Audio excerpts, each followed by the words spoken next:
Sunsplash day in sunny Southern California as the Houston Oilers visit the Los Angeles Raiders at the Coliseum. Hi, everybody. I'm Dan Hicks, along with the former Raider Bob Golick, as the Los Angeles Raiders continue to try and dig themselves out of an early hole and trying to do it amidst the controversy of Jeff Hostetler and Art Shell. What kind of effect has it had on this team, if any, Bob? Well, first of all, I know the two individuals, Art Shell and Hostetler.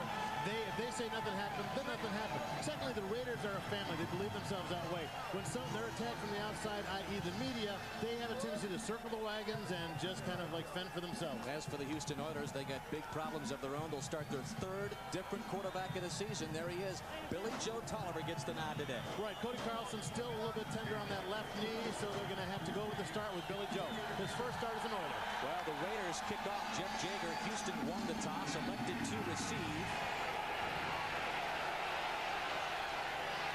And the Oilers bring it out. Excellent kick return. Steve Jackson brings it out as we set the offense for Houston. Billy Joe Tolliver in his very first start for the Houston Oilers. He has started for 3 NFL teams now. Up front, he'll need better protection. The Oilers have given up an NFL high 31 sacks. Eric Norgaard gets his second straight start for Kevin Donnelly at right guard. The featured back, Gary Brown, in his second game back since the injured ankle. The array of great wideouts always on hand. This time for Billy Joe Tolliver, and Pat Carter will come in as a muscle offensive set for Houston and Tyrone. So Billy Joe Tolliver with good field position at the 40 to begin the game.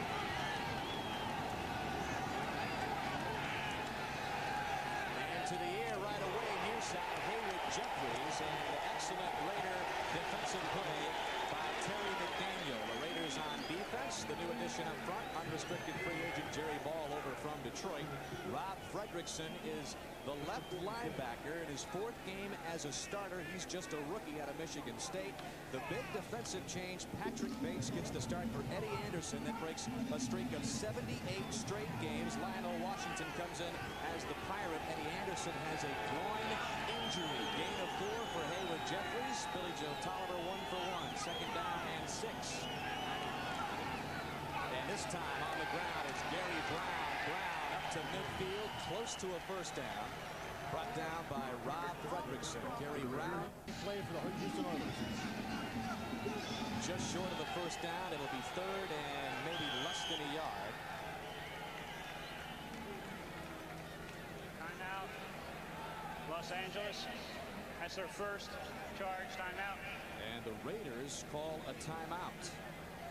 What's not hurting? 3rd down and short for Houston.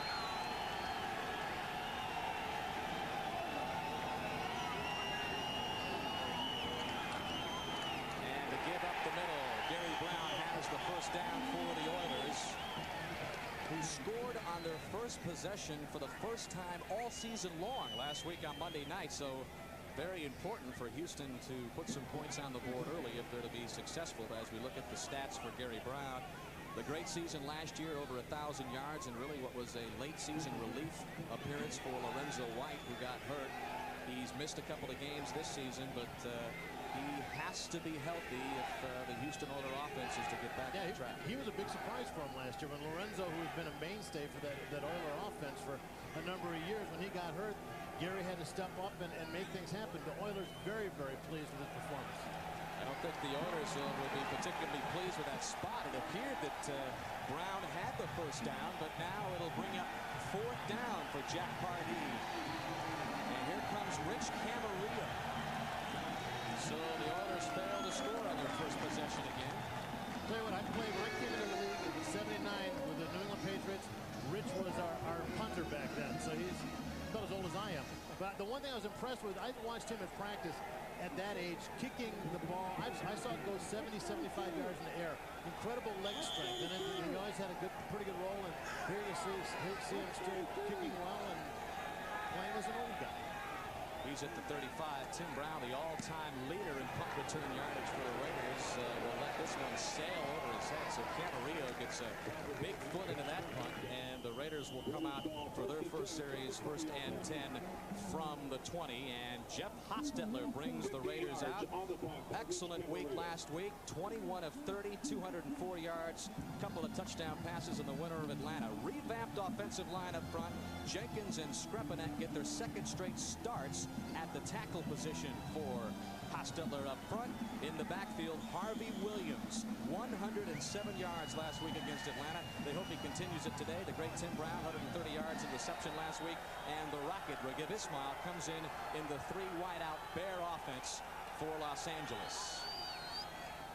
And a first give, Harvey Williams up the middle. Quick hitter for 5 yards for Williams, brought down by Ray Childress, the 5-time Pro Bowler in the Houston defensive front. He's alongside Kenny Davidson, who did not know if he was going to start as late as last night, but he'll go even with the injured knee he hurt on Monday night. Al Smith at middle linebacker is the leading tackler for Houston. The second leading tackler on the team is Blaine Bishop, who once again gets the start for Bubba McDowell, who might be back next week, for sure the following week with an injured knee. Steve Jackson and Bo Orlando come in the nickel and dime package. 2nd down and 5 for Los Angeles. Williams again up the middle, and this time a yard or 2. But the 107 yards last week on the ground by Harvey Williams in his first start as a Raider. The last time the Raiders rushed for 100 yards, that performance turned in by Eric Dickerson nearly 2 years ago. You know, and interestingly enough, in talking to him yesterday, we upset him a tad because we told him that, you know, you run a lot like Marcus Allen. And you know, in that little controversy where he came into Kansas, Marcus came into KC, and Harvey went out. He doesn't really like the comparison. He feels that he runs more like Eric Dickerson than the straight up and down style. Pick up of a couple for Williams. 3rd down short, call it 2. Quick drop by Hostetler, left side, and it is complete to Raghib Ismail. And Ismail moves the chains. 1st down and 10 for Los Angeles. Okay, we're with the LA Raiders, right? They're going to go deep. They're going to throw deep down the field. No, I don't think so. They really, you know, talking to Art Shell yesterday, he told us, and we go, you know, everybody knows you got the vertical game. Because, you know, we have the vertical game, but we also have this varied passing attack. It's just that most of us haven't seen it. But as of last week, they really worked it well. Short stuff to Rocket, to Tim Brown, and especially little dump passes to Harvey Williams. From the 34, Brown in motion to the near side. Harvey Williams picks up 3 or 4. Harvey Williams not only carried the football 27 times last week for Los Angeles, also came up with 8 passes as the Raiders continue to look for the balance between the run and pass. Right, and that has been the big knock on them, that they really, early on in the season, everybody said you can't win with the running back by committee, by swinging the guys in and out. Ty Montgomery doing a great job early on, but they're letting Harvey take control, get into the flow of the game, get into the feel of the game. I think that's important in any position. 2nd down and 6. Hostetler looping it down the middle of the field. That was Alexander Wright. Incomplete. I'll tell you what, we're going to see a lot of this by the Houston Oilers. The one thing that you're seeing with the Oiler team is that the defense, early on, Dishman had some disparaging words about their offense. They've decided that they have to, as a defense, become more aggressive. You see the pressure up front. Number 90. Kenny Davidson, the guy with the injured knee, coming up and putting a lot of pressure on. But they are going to be a very aggressive team. Kenny Davidson, we asked him, I said, are you starting? He goes, hey, we're 1 and 6. I have to start. The guy has a lot of pride. He's going to be a big part of this game. 3rd down now for the Raiders. Early movement by Davidson along the left side of the defensive line for Houston. Incomplete. Hostetler may have had a free one, but we'll wait and see what referee Tom White indicates. Well, this pressure by let's see what he has to say here. And it is against pretty much Houston. Straightforward, yeah. You'd have to wonder a little bit about that because, as you said earlier, we're starting off the Raiders for the 2nd week now. Offsides, number 90 defense. That's 5 yards. Still 3rd down. I'm sorry, Kenny, we jinxed you. but as you said, you know, he gets out there and get a little jump on it, just a little bit too quick off the ball. Obviously, I think that he's feeling, as a player, if you're injured a little bit, you know, you try to make up with technique what you may be losing in physical ability. So instead of 3rd and 6, 3rd and 1, Harvey Williams picks up the 1st down and more. He's across midfield. Al Smith and Chris Dishman combined to make the stop on Harvey Williams in his 4th year out of LSU. You know, we talk about Harvey Williams and his ability to run, but also the blocking. You know, you see Skripnik there on the right side. Andrew Pancho Glover coming across in motion, turning up and sealing the linebacker to the inside, really just clearing the way. That aggressive Oiler defense, which may work good in passing situations, sometimes leaves holes open in the running attack. Just across midfield, 1st and 10. Hostetler back to pass. Left side complete. And that is Alexander Wright with his 6th reception of the season. And once again, Hostetler using the short game to move the ball up the field. Yeah, when you talk about the Raiders, you don't really talk about ball control passing attacks, but they have seen it. These guys, and these are burners. These are the fastest guys you're going to find in the NFL just about as a group. You know, we talked to Tim Brown. We said, you know, because he's a fast guy, we asked him, are you the fastest? Who can you beat on that of those wide receivers? He goes, well, I know I can beat Daryl Hobbs. That's about it. There's Tim Brown in motion to the near side. 2nd down and 5. Harvey Williams again. 1st down. All the way down to the Houston Oilers 35. Gain of 10 for Harvey Williams. Finally brought down in the Houston secondary by Darrell Lewis. Well, this is a great vision by Harvey. So you see the offensive line just kind of pushing the Oilers offense or defensive line to the right. They get them flowing in that direction. They have the ability. They're just overplaying everything. They're playing so aggressively. They have to, in their aggressiveness, remember to stay home. They have responsibilities. They have gaps that they have to be responsible for.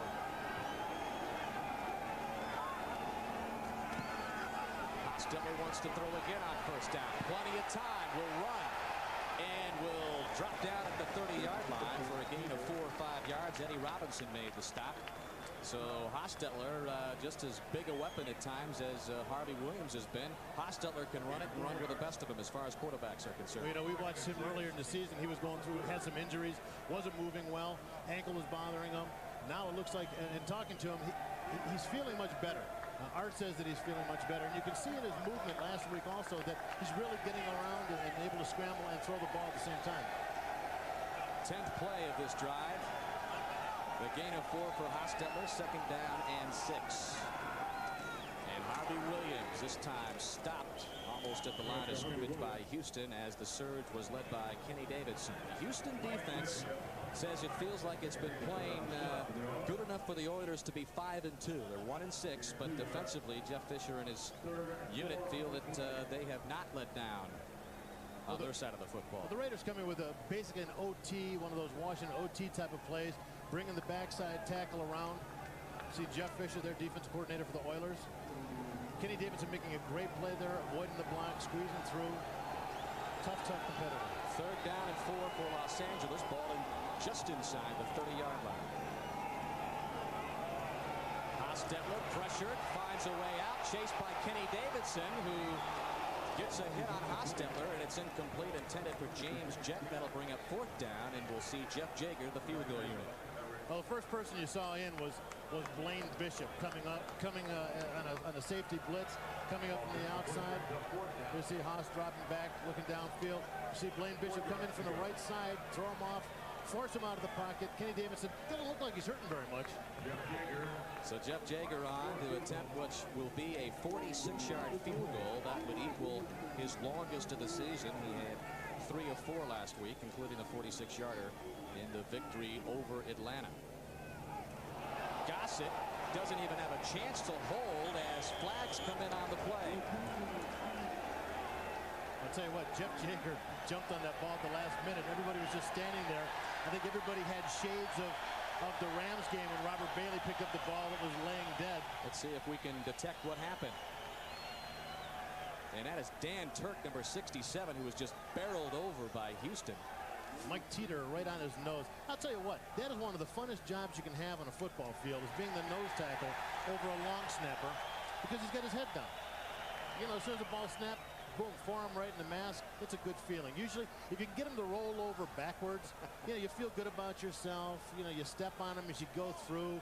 Next day, the coaches are all excited. Well, it appears from the powwow by Tom White and the rest of the officials and the now reaction of boos from the Coliseum crowd. It appeared first they were cheering that maybe the Raiders would have the first down if the penalty was against Houston. Well, one of the situations, and I've run across this also in the game, when you get a long snapper. And it is against the Oilers. Okay. The point I was going to make, though, a lot of times with veteran snappers, they'll get down there. Encroachment. Encroachment. Nose guard. Defense. 5 yards. That's a first down. So costly penalty for the Houston on Mike Teeter, who was prematurely offsides. First down and 10 for the Raiders. Now at the Houston 23. So new life as far as a touchdown possibility goes for Hostetler. This one complete to the near side to the tight end, Andrew Glover. And with a good second effort, he gets down to the 20-yard line before he's finally wrestled down by Marcus Robertson, the free safety. We know there's good reason that these Raiders are going with the quicker shots right now. And talking to Jeff Hostetler, we asked him about Jenkins and Skrupnik attack. He goes, these young guys, you have to get them some confidence. If he can get the quick release, make some completions, and not get hit, that gives those offensive tackles a feeling like, hey, we're doing a great job here. A young guy, you got to build up his confidence, and then he's going to go out there and fight his butt off for it. Gain of 5, quick pitch. Harvey Williams inside the 20, inside the 15, close to another first down. Raiders have to get to the 13 to pick up another one, but Harvey Williams seemingly in the zone again. That's what he called last week's 27-carry, 107-yard effort. And he says he needs to get the ball at least 15, 20 times to get the feel for the game. And as I said before, that goes with any position. When I played with anybody, if they take you in and out when they start doing these changes, it really breaks your rhythm. You can't get into the flow and the feel of the game. Third down, a long one. Harvey Williams picks up the first down. Dives his way down close to the 6-yard line. First and goal for Los Angeles. Baron Wortham on the stop for Houston.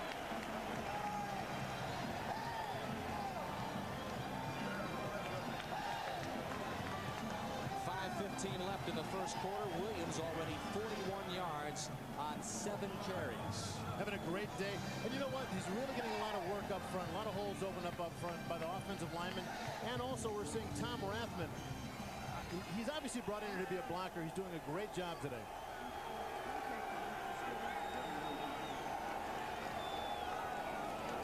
Harvey Williams again inside the 5, fighting his way down to the 2-yard line. Second down and goal it'll be for there.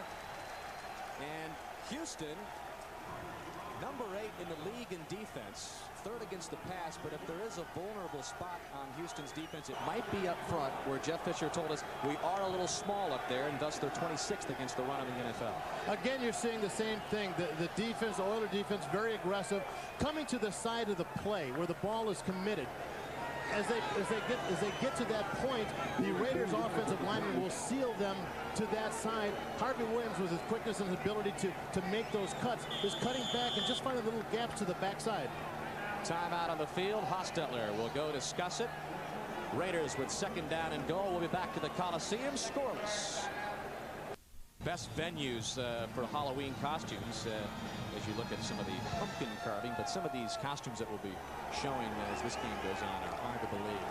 And then they happen just about every week too. So excellent drive for Los Angeles. This will be the 16th play. Second down and goal from the 2. Both tight ends, Glover and Williams, in the short yardage set.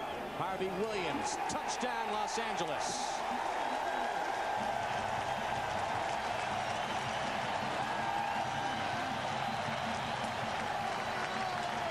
Third touchdown on the ground for Harvey Williams.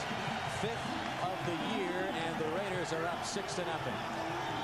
That is some great push up front. The left side of the line, Max Montoya in at tight end. So you've got Montoya, you've got Jenkins, the young tackle, pushing on that side against Lathan, an undersized defensive end, getting a little force and able to give Harvey Williams the crack that he needs to get in. Right now, we're really looking at the situation where the Raiders' offensive line is just physically in control of the defense. Jeff Jager pushes the extra point in. Harvey Williams with his touchdown has given the Raiders a 7-0 lead.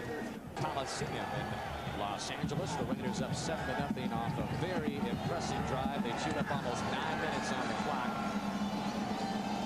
And this will be taken by Steve Jackson at the 5. And he lost the football at the 25. But it appears the officials have pulled it down. Greg Biekert on the stop of Jackson. We've got a flag back at the 30-yard line, which would indicate an offsides on the kicking team. And that's the indication from Tom White. To elaborate on that Los Angeles drive, 8:51 they had the ball, and Harvey Williams is halfway to 100 yards. He had 10 carries for 50 on the drive. Offsides, number 37 on the kicking team. 5-yard penalty, re-kick. Shirts come off on some of these guys around here. You're going to see some of the most unusual tattoo art. I mean, huge. I saw one guy had the whole peristyle end of the Coliseum tattooed across his back with a Super Bowl trophy right on his spine, probably about 6 inches tall. You're noticing these things as a player on the field. You're looking up and seeing the illustrated fans. Well, Dan, my last year I spent a lot of time standing on the sidelines thinking about things. And well, Jaeger will be back at the 25. And he'll re-kick. Steve Jackson is the deep man for Houston. And he'll come up this time from the 17. Across the 30. And Jackson brought down at about the 38. Return of 21 by Jackson, brought down by Dan Land. So Houston will have another shot on its second series. They trailed at 7 tonight. This afternoon, going with Billy Joe Tolliver as their starter. It's his 29th NFL start. He started 2 games for Atlanta last year for a total of 9 in his 3 years there. They think that Billy Joe, with a fiery type of charismatic attitude he has, he might be the answer on the road as the Oilers try to break a 3-game losing streak. He'll start from the 39. And Tolliver complete to Gary Brown out of the backfield. Brown reaching for first down yardage. He'll be short. Winston Moss makes the stop for Los Angeles. Well, a lot of times you're going to see a guy used as a safety valve, a dump guy. That one was set right from the beginning. Billy Joe dropped back, and I think his eyes were locked on Gary coming out of the backfield. See Gary going to the left of your screen. Billy Joe's eyes never left him. Knew he was going to be open. Give him the ball. Let him use his power. Small in stature, compact, but good power. Gain of 9 for Brown. 2nd and 1.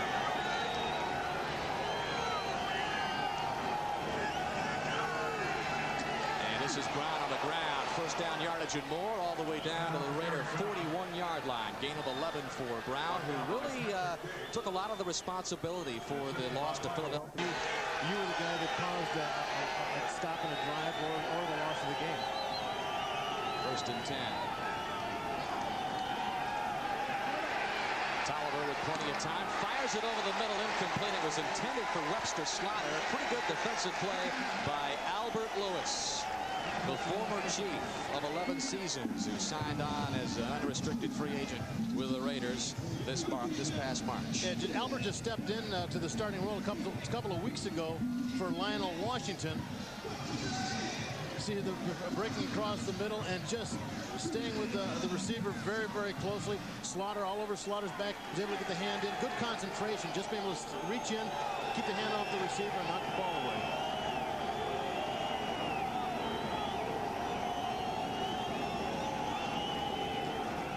Tolliver to draw to Gary Brown, and Brown with some good yardage. Finally brought down by the big cat Chester McLaughlin. The injured Raider on the field. We'll check on him when we come back. Attending to Chester McLaughlin, the #1 pick, 3rd-year player out of Clemson, and really has had some big problems with injuries that have slowed his early development. But Archell called him the next coming to Cortez Kennedy last year. At number 91, you see him coming in from the right side of the screen. Can't even say it might have been just the impact with the turf that caused a little bit of a strain on the knee or the leg, but it doesn't look like it's serious at this point. Scott Davis is coming to replace McLaughlin in the defensive line up front for the Raiders, as Tolliver not able to get it to Pat Coleman. And that will bring up 4th down for Houston. James Trapp on the coverage on the far side. It's a very good coverage by James Trapp. And I'll tell you what, if we watch the Raider defensive line as the game goes on, they're very, very quick off the ball. Chester, when he's healthy, Jerry Ball, for a guy of his size, is very quick off the ball. Nolan Harrison, who we spoke to, said, you know what, they moved him to defensive end. and he's enjoying that. But he's got the competition. Everybody's trying to be the first one off. This is Al Del Greco, a 53-yard attempt for Del Greco, his career long 54 yards. And it is no good. Flag on the play, and the penalty against Houston. And it might have been delay of game against Houston. Raiders will take the penalty and take over.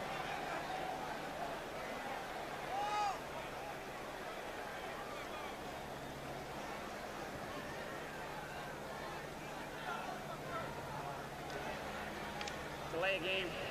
Offense, 5 yards. Still 4th down. Well, now it is 4th down, and not electing to back Del Greco up on a dead ball foul. 58 yards is a tad long. So Tim Brown stands back at his 10-yard line. So another drive sputters for Houston. Rich Camarillo back at his 45. And movement on the Raider defensive line. They come back. And now Camarillo looked like he wanted to pass it, elects to punt. Angling down the right sideline, and an excellent defensive special teams coverage play. The ball loose. Oilers have a chance at it. That is number 32, Spencer Tillman. What an incredible player. The officials have not indicated a touchdown, and they're now discussing it very closely with Tim Brown. Well, as the Oiler players came down to touch the ball down, number 52. There's also a flag on the play at the 35, so a lot to sort out on this play. Probably a legal man downfield. Early indication. And an indication by Tom White. Well, it makes the end of the play a moot point, but Mike Jones, number 52 of the Raiders, went into the middle of 3 Houston Oilers. Ineligible lineman downfield on the kicking team, number 53, 5 yards. We'll replay 4th down. Downfield, David Williams of Houston. So Camarillo backs it up again, tries from his 40. Tim Brown lets it sail over his head, hopes it gets into the end zone. It does not. Houston appeared to have had it down deep in territory, but the ball squirts back into the end zone for the touchback, and it'll come out to the 20. The leaders in the AFC West go against the Atlanta Falcons. That's Atlanta and San Diego. All part of a doubleheader next Sunday as Hostetler comes out and has Tim Brown for a first down. Tim Brown, 8 catches for 130 yards last week, a couple of touchdowns. His second 100-yard receiving game of the season. Okay, here we see Tim Brown coming down the center of your screen, breaking to the outside, coming back for the ball. Great concentration on picking the ball up, knowing where his feet are, keeping me in bounds. You know, although he says that he's not as fast, his big asset is after the ball is caught. He's the guy that can make the big play. The injury report on Chester McLaughlin, sprained right knee, may come back. As Harvey Williams brings it up the middle, a flag is thrown as Williams knifes his way up the middle for 4 or 5. Blaine Bishop on the stop.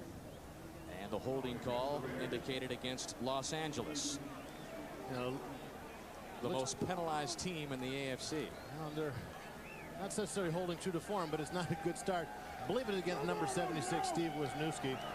Holding, number 76 offense, 10 yards. Still first down. Indeed it is against Wisniewski. 4 straight Pro Bowls in his first 5 NFL seasons. Not a bad way to start. Tell you what, you want to talk about a stud on an offensive line? Steve Wisniewski is the guy. I mean, I've watched him in practice take defensive linemen in pass rushing situations, one-on-one, bend him over backwards, throw him down, just walk away before the guy can even get up and yell at him. So first down and 20 now for the Raiders as they get backed up. Hostetler to throw over the middle, incomplete. He wanted the tight end Andrew Glover. Good defensive coverage for Houston. Blaine Bishop back there.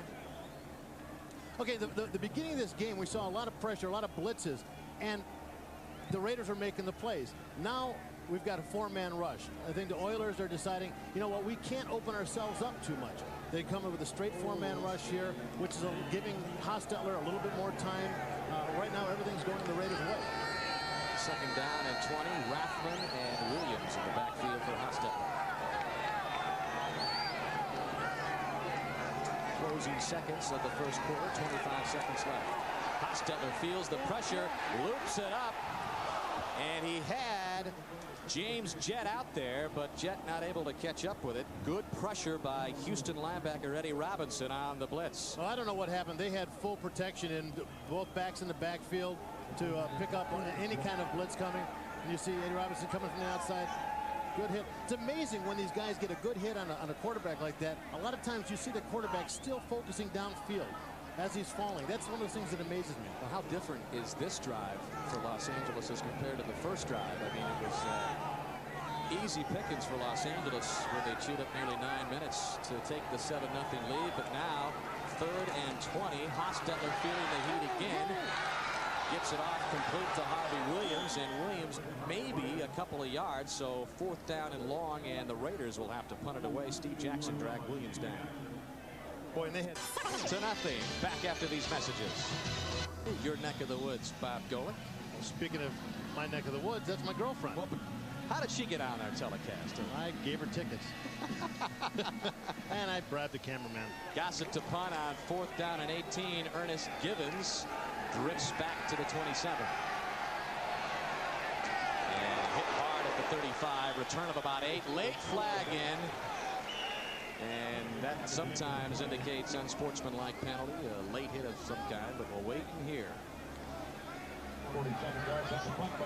47-yard punt by Gossett, who, by the way, is closing in on 40,000 yards in his career in punting yards, and a penalty against Houston. And the Oilers, well, why have they had trouble this year? There were the 4 turnovers last week against Philadelphia. They've already got 4 penalties today. Holding number 37 during the return, 10 yards, 1st down. And they've already been called for 2 defensive offsides penalties. Critical on the Raider drive, which opened up the game to give them a 7-0 lead. They've been offside, taking Houston out of field goal range. A legal man downfield already. So Houston hoping their problems don't continue. 1st and 10 from the 25.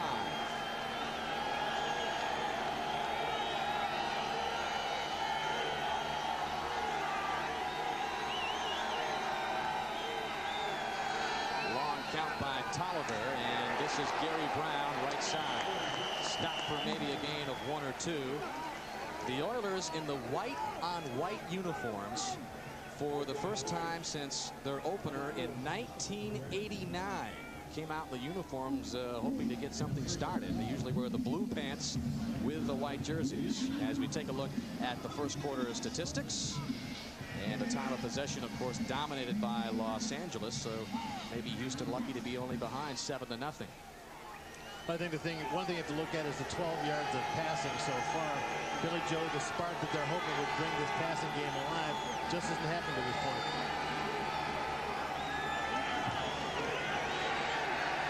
Tolliver, the pocket collapses, and we'll wait and see if he recovered his own fumble.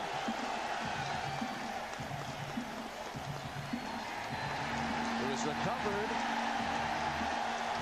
by the Raiders, and they'll have it. Chester McLaughlin recovers the fumble, so obviously healthy enough to be back in the game. He's not hurt. He's picking. Well, it was set up. If you watch up the middle, number 24, Patrick Bates comes up the middle. Chester pushing his guy right back up into Billy Joe Tolliver's chest.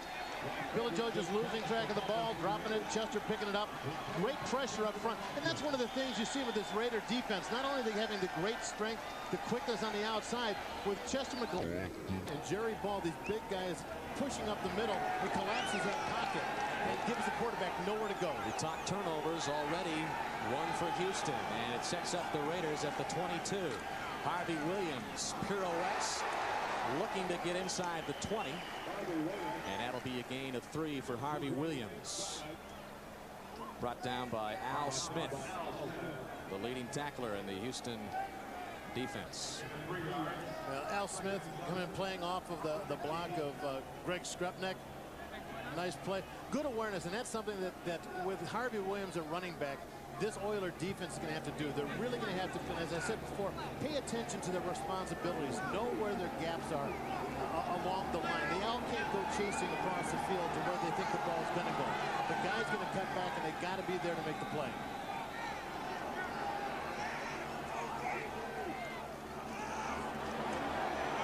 Hostetler, plenty of time, wanted to swing it out to Tom Rathman, but he is met quickly. Let's go to New York for our first up. Here at the Coliseum, Raiders up 7-0, trying to take advantage of Houston's fumble by Billy Joe Tolliver. 3rd down and 8. Ball just inside the 20. And Hostetler will call for a timeout. And that is Los Angeles's last timeout of the first half, and it comes with 13:07 left in the second quarter.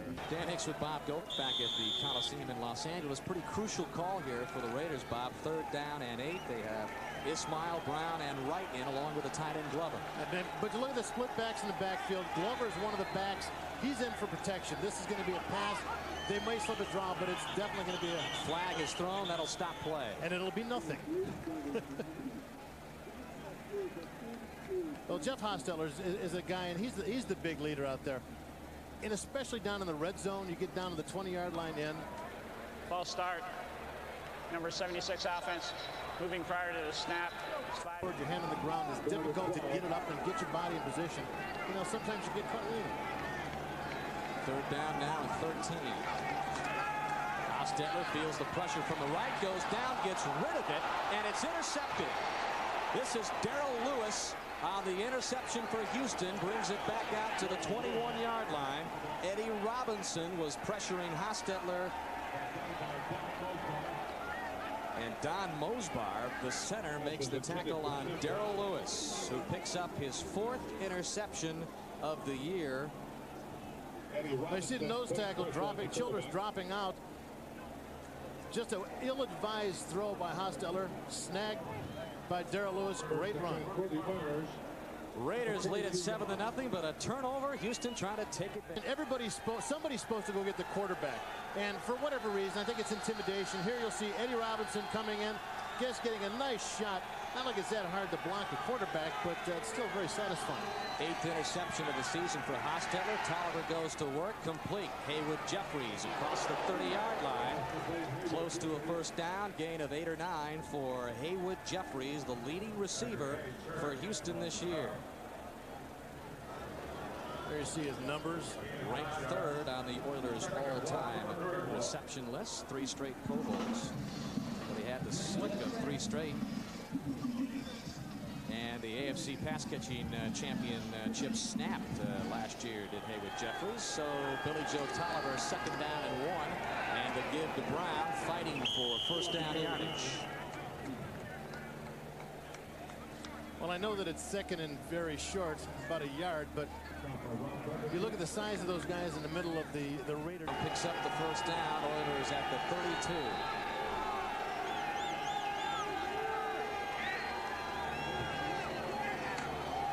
And this is Brown. First down yardage, still on his feet up to the 45-yard line. Gain of 12 for Gary Brown. Let's go to New York and here. All right, thank you, Greg. The 6-0 start for the Chargers, all of a sudden in jeopardy. Seattle leading that ball game. Raiders up 7-0 here at the Coliseum. Houston 1st down and 10 from its own 45. Tolliver, quick drop, pass complete into Raider territory. And that is Haywood Jeffries. Terry McDaniel on the coverage for the Raiders. Well, here you see the route on the top of the screen. Just a quick, you know, I think that the Oilers at this point really haven't been able to establish any kind of momentum. There you see Haywood Jeffries. Remember Haywood Jeffries, when he's talked about the different quarterbacks that Houston has been using this year, said, I favor Billy Joe Tolliver. I think he has the kind of charisma to get this club going. He was the one guy that actually came out and committed. 2nd down and 2 on the 8-yard reception for Jeffries. Tolliver avoids the sack and throws it away. Smart play by Tolliver. Pressure by Nolan Harrison. Nolan Harrison much happier after being moved to the outside in position.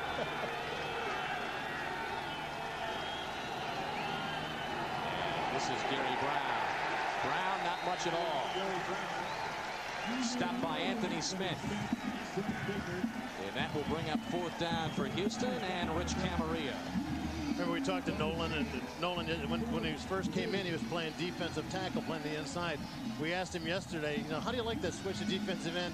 His response was, oh, I love it. He goes, I love the action inside. He goes, but there's so much freedom on the side. It's a lot more fun. It can kind of show some technique out there. He said, give me a position of power. I want to be known as the guy the other teams look for. Well, that's just it. He like a Reggie White, where he can move up and down the line, and they have to be scared of him. That's his ultimate goal.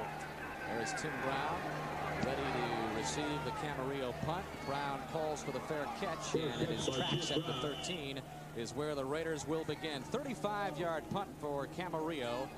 We'll be right back. By many before the season began as Super Bowl contenders began 1-3, had the open date, have won 2 of their last 3, but for the first time trying to put 2 wins together. Yeah, they started the season off against the 49ers. Everybody's saying that would be a preview of the Super Bowl, and actually the result looked like a Super Bowl with NFC dominating. And they really got hammered by Seattle in game 2, 38-9. Play action by Hostetler. The flag is down. Pass complete to Glover, who's across the 40. Gain of 29 for Glover. We'll wait and see what the officials say, see if it comes back.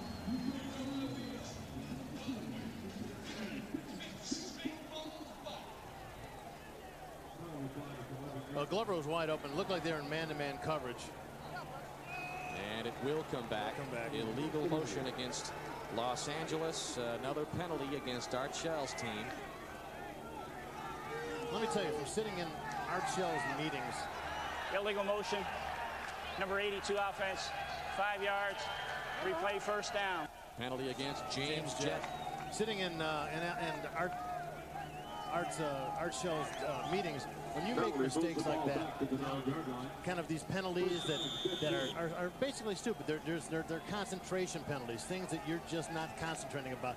He does not tolerate that. No, I remember when we met with him yesterday, you came in late and you had a little bit of the butterfly. Yeah, he almost fined me. You still feel the butterflies. You're not even a member of the team anymore. And you got a smile out of it. Probably not the same case when you play for him as Harvey Williams carries the ball on 1st down and 15. Let's go back to New York. Visit Greg Gumbel. Raiders on top 7-0. Midway point of the 2nd quarter. Los Angeles began this drive at the 13. Back to the line of scrimmage now on 2nd down and 10. Williams just across the 20. He'll be short of the 1st down, and that'll bring up another 3rd down. Blaine Bishop, who has been playing so impressively for Houston, and the defensive secondary made the stop. Let's look at this replay. You're going to see Tom Rathman coming in motion, leading the block there for Harvey Williams. The Raider offensive linemen are just locking up the Oiler defensive linemen. The Oiler defense they're not separating from their blocks. They're not getting their arms out. They're not making the plays. Thus, Harvey Williams well on his way to 100 yards, it looks like. 3rd down and 3. Glover in motion. And Williams right side trying to spin his way to the 1st down marker. It'll be close.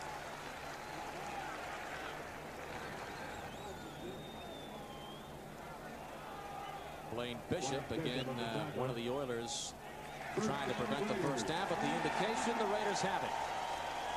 Well, the mainstay of the defensive line for the Oilers, Ray Childress, 5-time Pro Bowler, good control, separation, just what we were talking about, really getting up there, making the running back change course, breaking his course.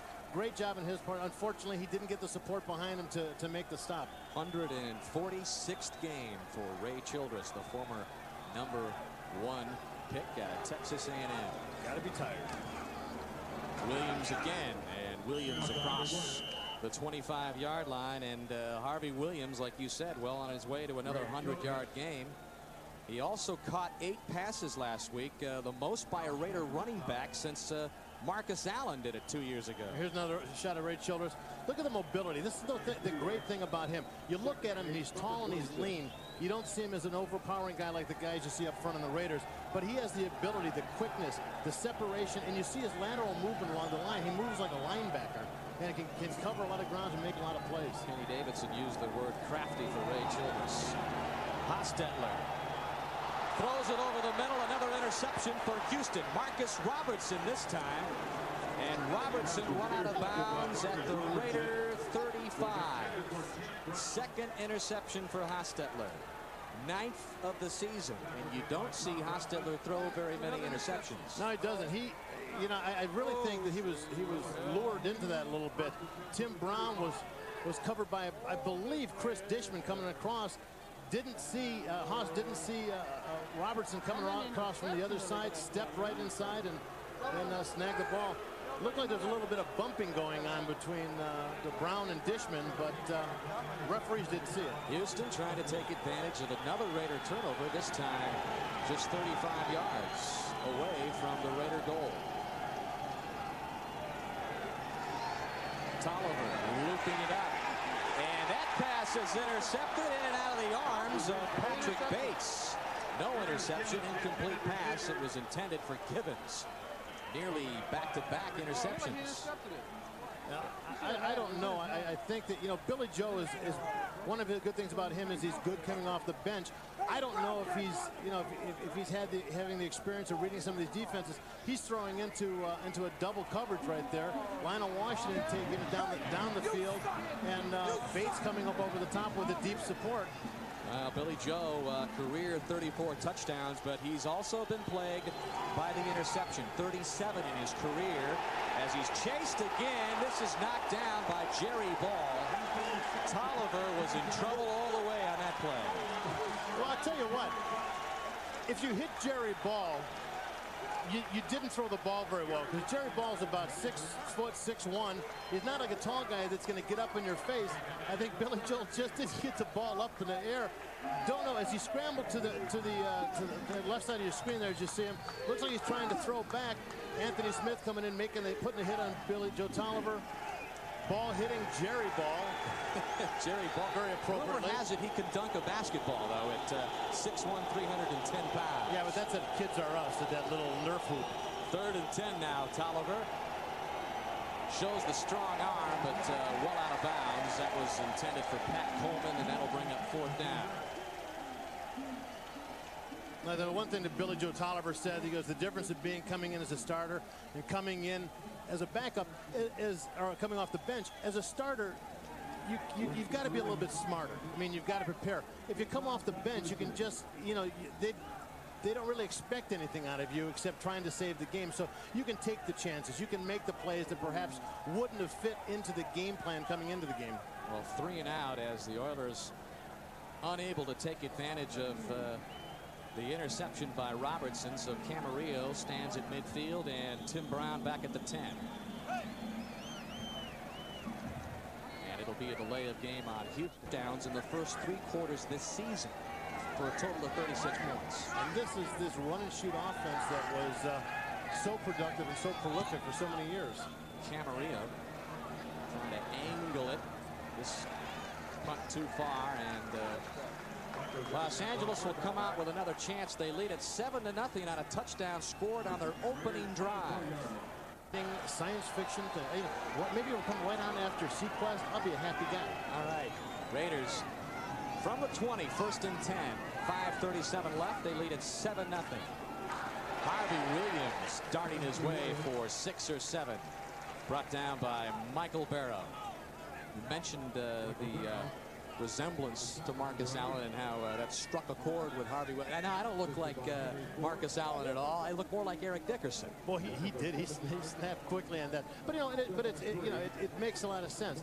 Marcus coming in there, and you know, Harvey thought he was going to be the guy in Kansas City.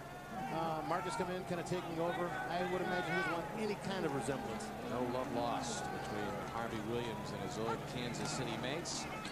And here's Williams again, turning the corner. Flag is down. Williams has the first down if the play goes. Blaine Bishop making the stop. They'll bring it back as the indication is against Los Angeles. No, it isn't. against the rules. I got pushed down a lot. Nobody called it. Look at the yards penalized for both teams rolling up. Besides that opening drive of the Raiders, both offenses have gone in reverse. Hostetler has thrown 2 interceptions. And this time he's got a wide open Alexander Wright for the first down. Up to the 39. Gain of 25 on the Hostetler to Alexander Wright connection.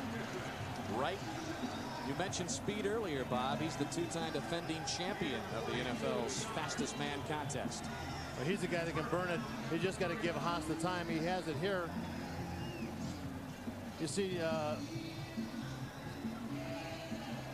nice little drop off. You know, if as long as he has the time, he's a guy that can identify receivers. He'll look around. He's not going to lock on one guy and just throw it. But as long as he has the time, he can pick that field apart. Haas, as you saw, closing in on the 10,000-yard passing mark as Haji Williams gets the call. And the controversy, we mentioned it briefly at the top of the show. The latest on it, as Jeff Hostetler held the press conference last week saying he had heard no such reported racist comments from Art Shell when Art Shell pulled him from the ball game October 16th in the Miami game for changing the plays. They hope the whole incident is now in the rearview mirror. But Hostetler coming to the defense of his coach, and so all things seem to be in order in the Raider camp now as they look to get it behind them.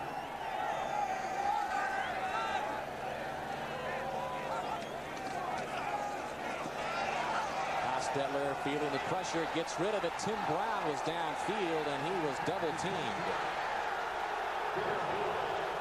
Dishman was there. Darrell Lewis was there as well. No, I don't think the LA Coliseum fans like the fact that Hostetler got knocked down at the end by Barrows. Michael Barrows getting just a little shove. It wasn't a violent hit, but you see a shot of Al Davis, managing general partner of the Raiders. You had a chance to see him on the field before the game. Did you see Al? He said, huh? I told him, I said, hey, I still have eligibility. Nobody's using the number. He goes, we'll call you, baby. 3rd and 7. And Hostetler a little bit off the mark. That was intended for Jamie Williams, who has no receptions for 94. He's the 12-year veteran out of Nebraska. But Hostetler probably knew he had the chance to get Williams his first catch, but a little bit off the mark. And I think he caught him in the corner of his eye late, because it looked like Haas really rushed that throw. The timing, you know, trying to catch Jamie in stride. It was the best way to run that play. If you hit the guy in stride, it really allows him to gain momentum in the run. There's Ernest Givens and Jeff Gossett to punt for the Raiders. Givens calls for the fair catch. It was a bird out there that came up in Givens' face mask literally as he made the fair catch. 41-yard punt by Jeff Gossett. There's the bird that got right up into the face mask of Givens as he made that fair catch. As we see NFL security moving to the receiver supposed to have on a fair catch. Yes, the alert Bob Golick. Gary Brown with some good yardage. He's across the 25 as Houston begins this series at the 18. Coming up at halftime, the NFL Live Domino's Pizza Raiders, James Trapp. Funny, he's kind of one of those guys that's in the locker room all the time, the heart of the organization, really a great guy. James Trapp off the field, apparently all right. Standing next to his old friend. Run will take care of him. Well, we mentioned the Oilers' 3-game skid, trying to break it. They began the season with 3 straight losses, and at 1-6, when your only win of the season is against Cincinnati, you know things have been a little lean. And we were there. We did do that game. They're 1-0 with us as the broadcast. We reminded them of that. They were pretty excited. Jack Party, happy to see us again here in Los Angeles. 2nd down and short, call it 1.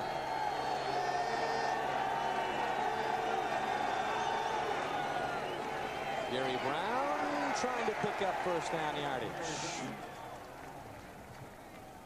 Needed to get to the 28 as we approach the 2-minute warning of the first half. And it's good for a first down. Raiders have the only score of the game. It came on their opening drive early in the first quarter. Always nice to chat with him. Very candid conversation with him last night. He says this team, Rob, he said we really probably did underestimate the loss of Warren Moon. Right now, Billy Joe Tolliver, 1st and 10 with 2 minutes left in the half, trying to get some points. This is Gary Brown up to the 40-yard line, but really illustrated that point in our conversation with not only Gilbride, but Chris Dishman. This team, midway through 94, still talking about Warren Moon. You know what, but they never really brought it up before. Now they're actually coming out and saying, we underestimated his loss. Tolliver on the mark, complete for a first down to Webster Slaughter, gain of 19, and they're trying to get Al Del Greco perhaps in position for a field goal. Well, you know they're not going to do anything crazy here. They, of course, would like to get some points on, but they don't want to do anything that's going to allow the Raiders to get any points. The way that the Raider offense has been going, the Raider defense has been going, they don't want to risk letting them get any points before half. Tolliver on the mark again. Webster Slaughter, that's Tolliver's 6th pass completion of the game as the clock winds down to a minute left. Oilers, with all 3 of their timeouts left, they have a chance to try to get some. Raiders are giving them a little cushion. They don't want to give them the big play to get them down. And I think it's allowing Billy Joe to dump the ball off in the short intermediate passes. Tolliver from the shotgun. Watch for the draw. And the quick draw to Gary Brown. Maybe a couple as we're under a minute. Anthony Smith, the right end, making the stop for Los Angeles. Played well. Good awareness. They saw the alignment of Brown sitting right next to Tolliver. It's a pretty good indication once in a while that that ball may be handed to him. Oilers hurry up at the line of scrimmage. Tolliver avoiding pressure. Back across his body. Completes it to Gary Wellman. 20 yards to Gary Wellman, who was inactive the first 6 games, recovering from a fractured leg. Played Monday night against the Eagles. One timeout left for Houston.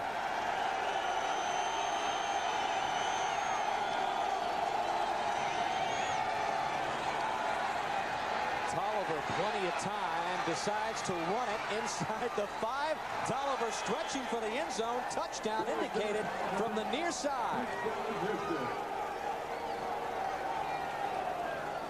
6-yard run by Billy Joe Tolliver. It won't go into the Hall of Fame, but nevertheless, the Oilers are on the board and a chance to go into the locker room tied at 7. Well, the only one pressuring was Chester McLaughlin right up the middle. Tolliver finding an open spot. Everybody staying back in their coverage. It's a difficult situation for the defense because if you come off your coverage to go for the scrambling quarterback, he's going to dump the ball off. So there's a fine line there. Tolliver kind of worming his way through the defenders to reach out and make that touchdown. The touchdown came with 26 seconds left. Al Del Greco pushes it through. And all of a sudden, tied at 7. 8 plays with Billy Joe Tolliver, no doubt about it. Real difficult to tell that he's a golfer, isn't it? That outfit he walked in on. Came in with a visor, a sweater vest, and some golf club crest. Al Del Greco just pooches it up in the air. Raiders fumble it once and recover it down at the 23. Alexander Wright. The Rocket recovered it. Actually, it was Alexander Wright. So the Raiders with no time. Swung a little bit to the Oilers. Not that they're dominating or anything, but they're feeling better. The fans are booing about them taking the knee, but probably not a bad decision at this time. No doubt about it, the momentum has switched. The Raiders had the early impressive drive. The Houston Oilers, the late impressive drive to take us into the locker room, tied up at 7. Billy Joe Tolliver posing for pictures on the sidelines as he heads to the Houston locker room. How loose is this guy and that guy? They hit the long ones, they hit the short ones, they hit intermediate ones. They were all over the place. That hasn't been the case here today. They showed kind of little tidbits of it here and there, but it hasn't been consistent. Only the second game at the Coliseum between the Raiders and Oilers. You saw Art Shell looking for his first win against Houston. Jack Pardee has led the Oilers to 7 straight playoff appearances. That, of course, in deep jeopardy now with a 1-6 start. But Billy Joe Tolliver really picking up the offense late in the first half to get Houston on the board. And Al Del Greco is just about set to get it in play. Back deep for the Raiders. Standing at the 5-yard line is the Rocket give to the far side and Alexander Wright. Al Del Greco.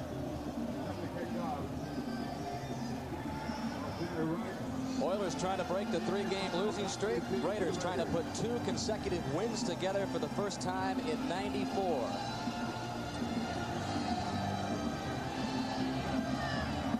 This is taken by the Rocket.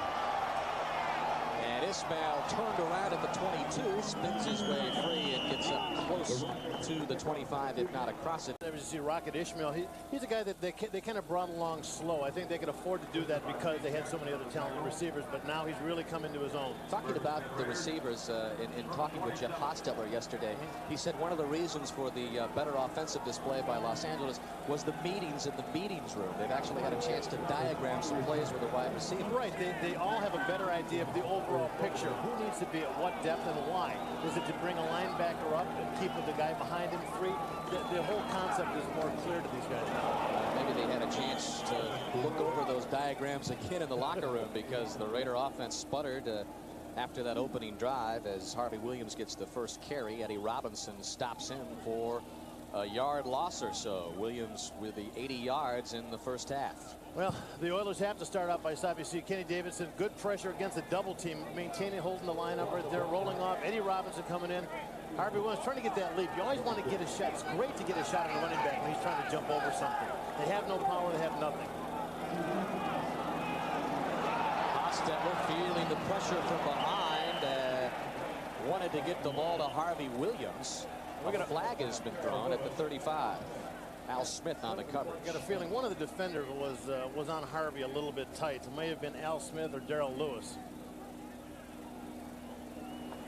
And yet another penalty against the Raiders.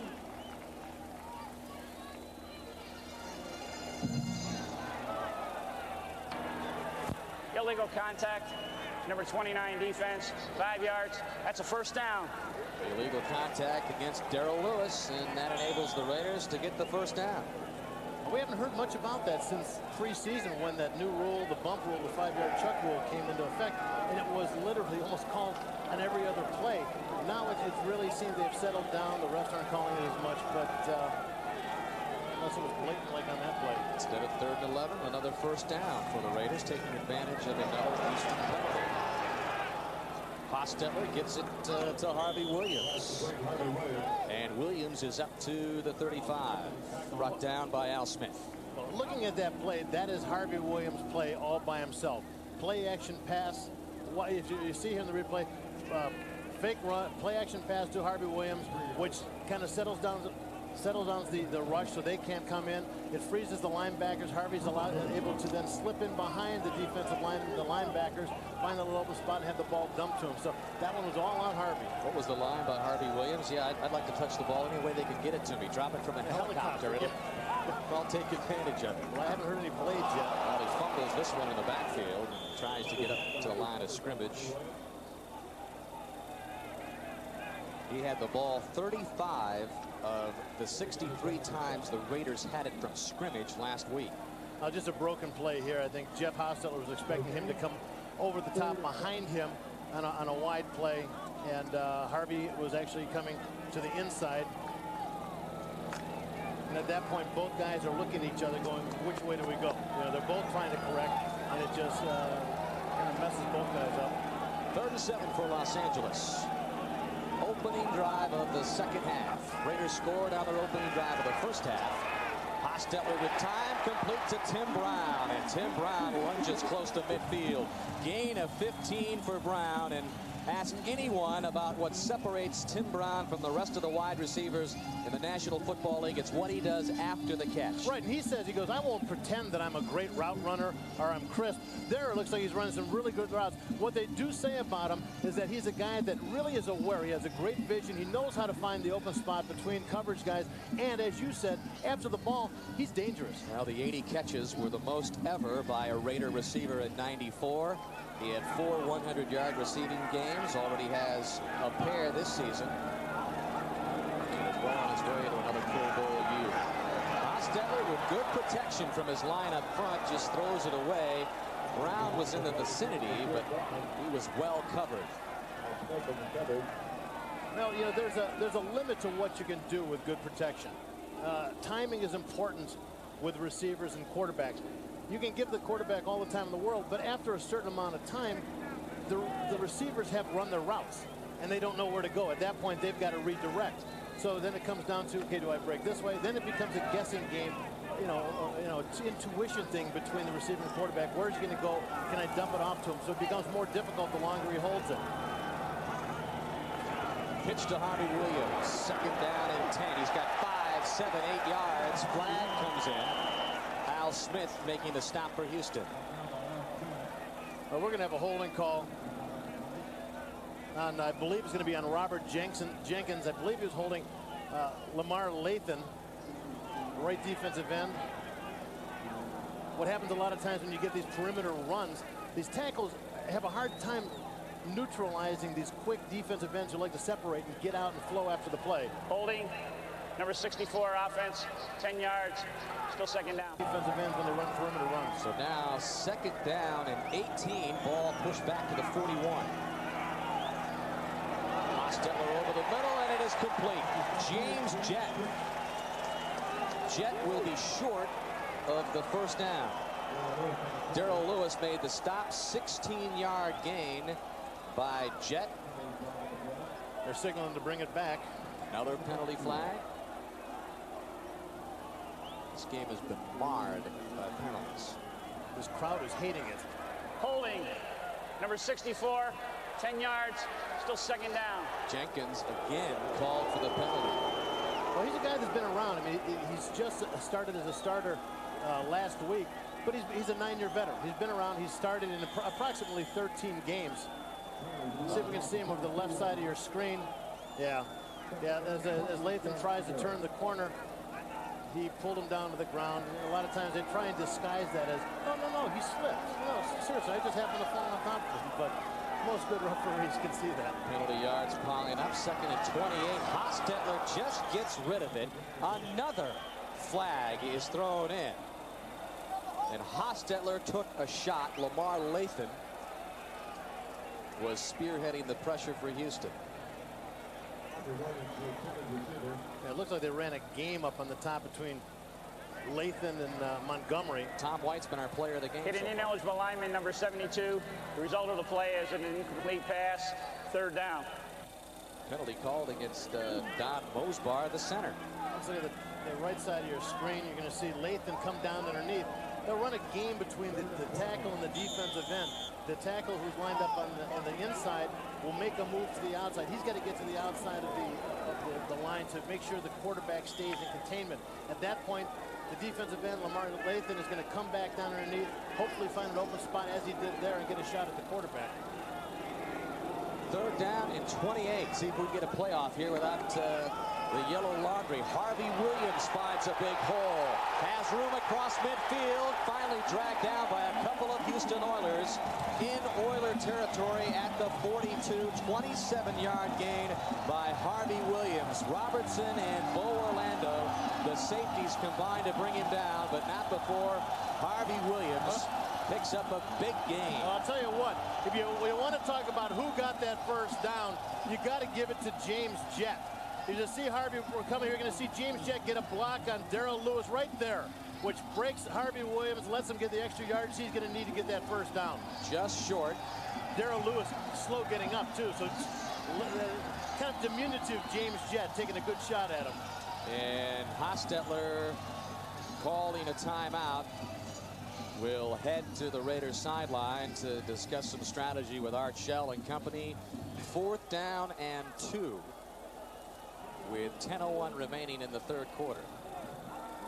Delay of game penalty instead of a timeout charged to the Raiders, so that will bring the ball back into a 4th down and 7 situation. So the Raiders will bring in Jeff Gossett, and he'll punt it away to Ernest Givens, who stands back at the 10. So no decision necessary that time for Art Shell. Gossett angling this one to the right side into the end zone, and Houston will come out to the 20 to begin another series. See if Billy Joe Tolliver and Houston can keep the momentum going after that impressive late second. These guys have been planning these things all year long. And as I told you before, a lot of these things are worn during the course of the year. These aren't just Halloween costumes. Most noise we've heard from a rather quiet Coliseum crowd all afternoon as Houston begins from its 20. Good play action fake by Tolliver, and he's got Webster Slaughter on the right side, and Slaughter appears to have picked up the 1st down, run out of bounds by Albert Lewis. You're right there. Their right allowed pretty much free rein on that boot to the left. Slaughter has the 1st down, ball just across the 30. And this is Brown. Never really has a chance to turn the corner. And is brought down for no gain. Patrick Bates in the vicinity of Gary Brown. Well, that was really unusual play call there. They were, you know, usually when you run an offensive play, you try. Less than a yard gain by Brown. 2nd down and a long 9. Tolliver from the shotgun.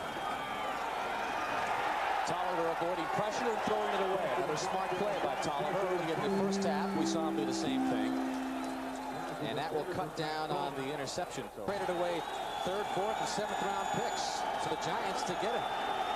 But here he is in Houston trying to get the Oilers just their 2nd win of the season and his 1st starting role for Houston. As a timeout is called by the Raiders. It's tied at 7. Dan Hicks along with the former Raider Bob Golick. And unbeknownst to Bob Golick, as you know, the Raiders do not have a tradition of retiring numbers. But I know it was a tearful moment for you today when you found out that your jersey had been retired along the facade of the Coliseum. The first one up there. Can you believe it? It's just, it brings it. Wait. It was a ghost. Famed number 7. That Halloween star. How many people do you think we had going on that? 0? Out of the shotgun, Tolliver. And excellent catch by Webster Slaughter. Good for 16 yards and a 1st down as the Oilers convert on 3rd down. Big play. Well, very, very big play. And the Raiders are really coming with everything. Aaron Wallace on the right side of your screen. Chester McLaughlin coming back up inside. They're crossing everybody up in front. But the bottom line is they're right there as he's releasing the ball. He's got a clean view of the field downfield. That's what, as a defense, you don't want to do. You can't let him see unobstructed his receiver. Ball at the 48. On the ground is Brown. Not much. But some. But they're going to mix it in well, and if they can mix it in, it'll free up that passing attack.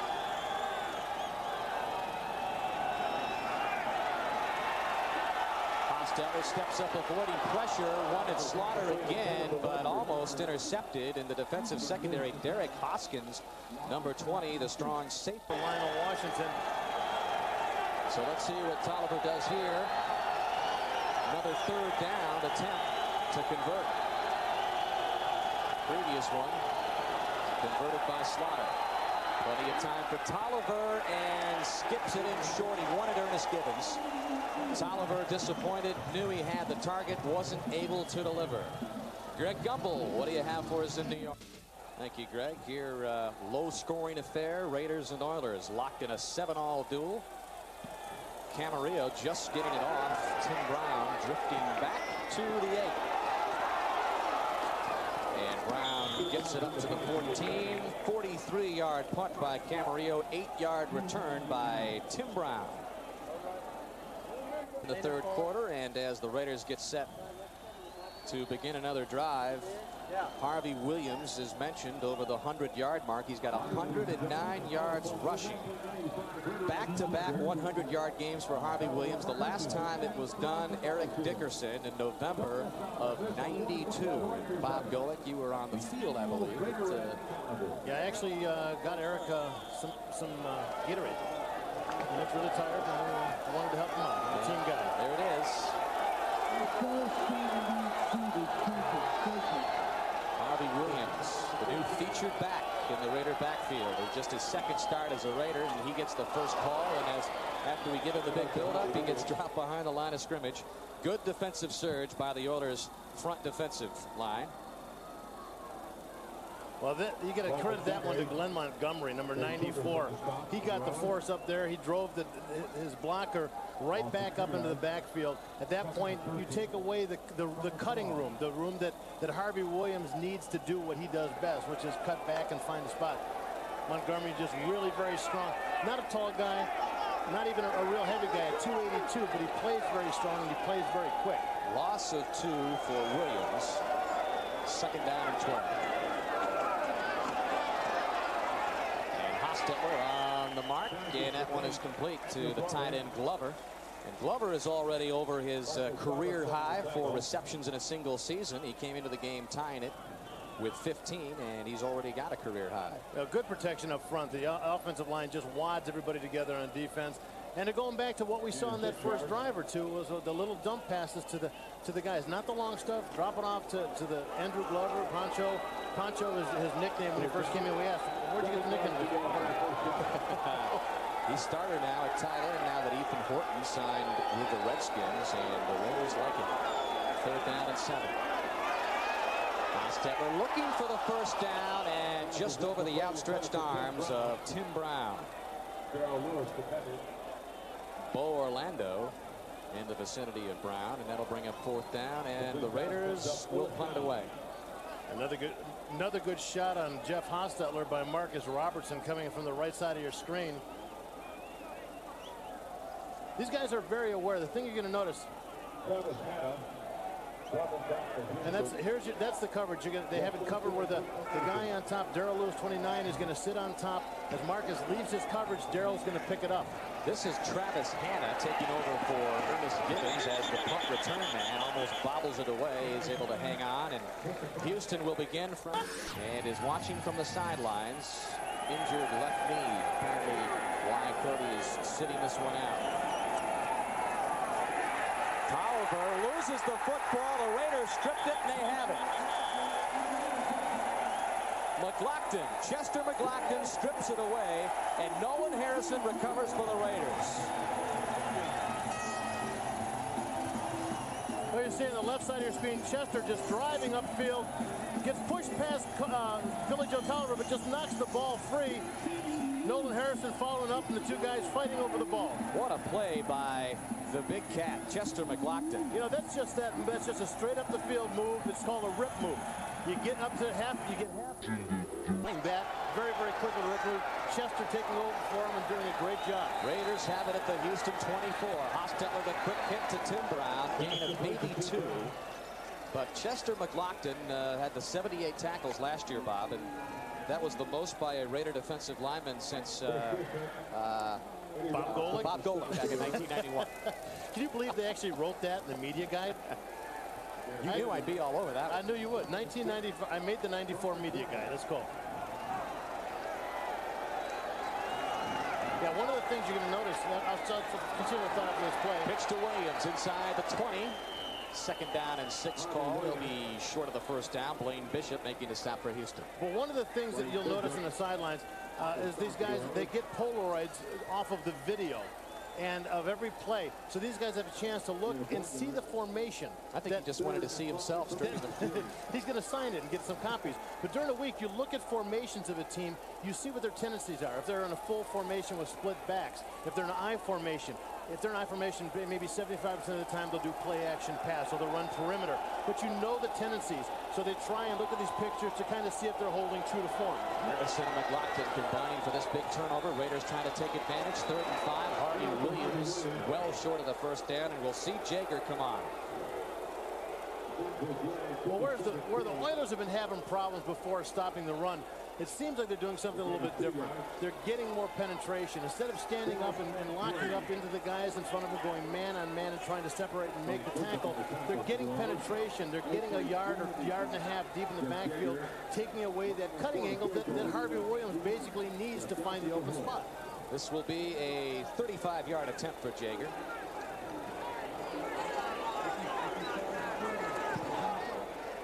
And Jaeger can't get much more perfect than that.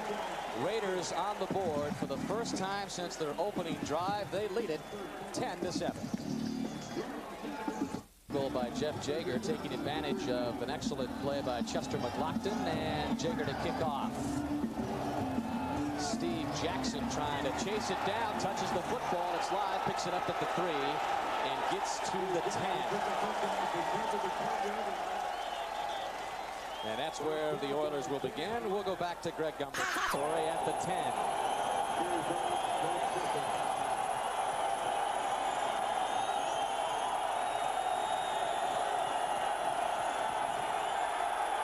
Tolliver to throw on first down, stripped again from his throwing arm, and the Raiders have recovered. Once again, Chester McLaughlin, same move, same result. Chester McLaughlin, for the second time today, picks up the big turnover for Los Angeles.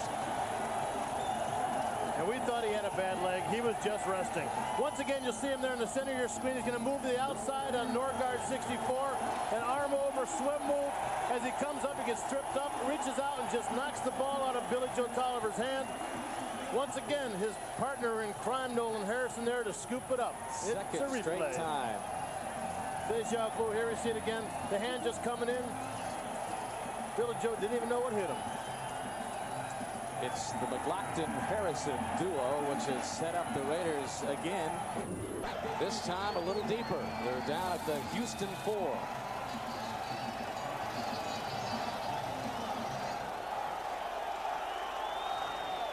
Reaction from Kevin Gilbride.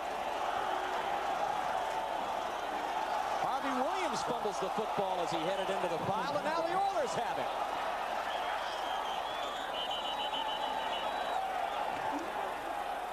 So how quickly momentum can change. Baron Wortham comes up with a fumble by Harvey Williams. Wow. Just a bad exchange of the ball. You know, something, one of those things you work on it all week. I mean, a handoff is supposed to be one of the simplest things in the world, but the timing on that sometimes is a little difficult. Here you see the handoff, and he never had it, or did he have it? Never had it. Just hit, kind of caught him on the front of the arm, and it just bounced out, bounced forward into the pile. Two of the biggest plays in the ball game. Back to back. McLaughlin with a strip, Williams with a fumble, and now Houston begins from its own 2. They trail by 3. Could have been worse. Raiders throw away another opportunity to score. Brown up the middle, trying to give Houston some breathing room. Gets it up close to the 5. Winston Moss brings him down. He doesn't want to stand back in his end zone with the ball the way things have been going for him. Both teams have 3 turnovers apiece.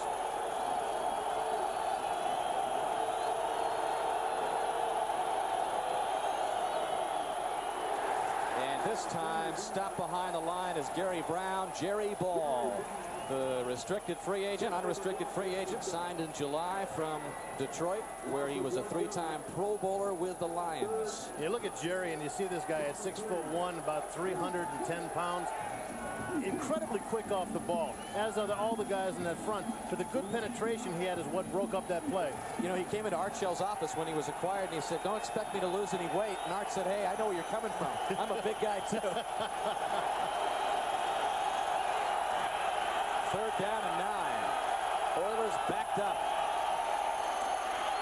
And this time to delay, Brown gives him a little breathing room, and all the Houston Oilers were trying to do was to give Camarillo a little bit more breathing room in the back of his end zone.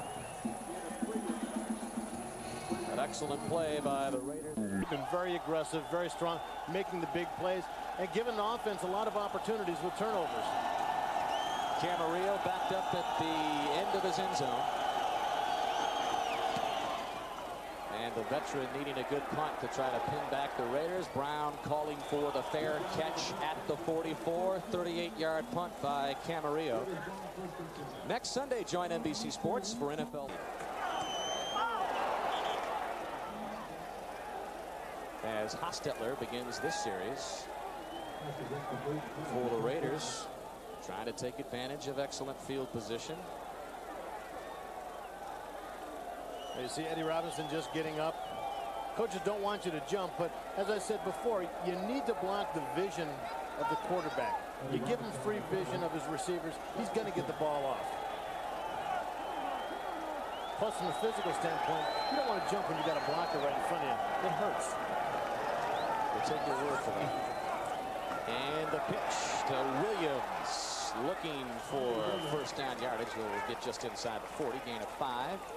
Brought down by Marcus Robertson. Harvey Williams has done most of his damage on the ground. 4 quarters. Raiders have a 10-7 lead. We'll be right back after these messages from your local station. Billy hasn't left the Coliseum in Los Angeles. He still lurks along with some of his best friends from his Raider days. Honey, be mine. Day before Halloween in L.A. I love it. Los Angeles, 3rd down now and 6. Ball at the 40.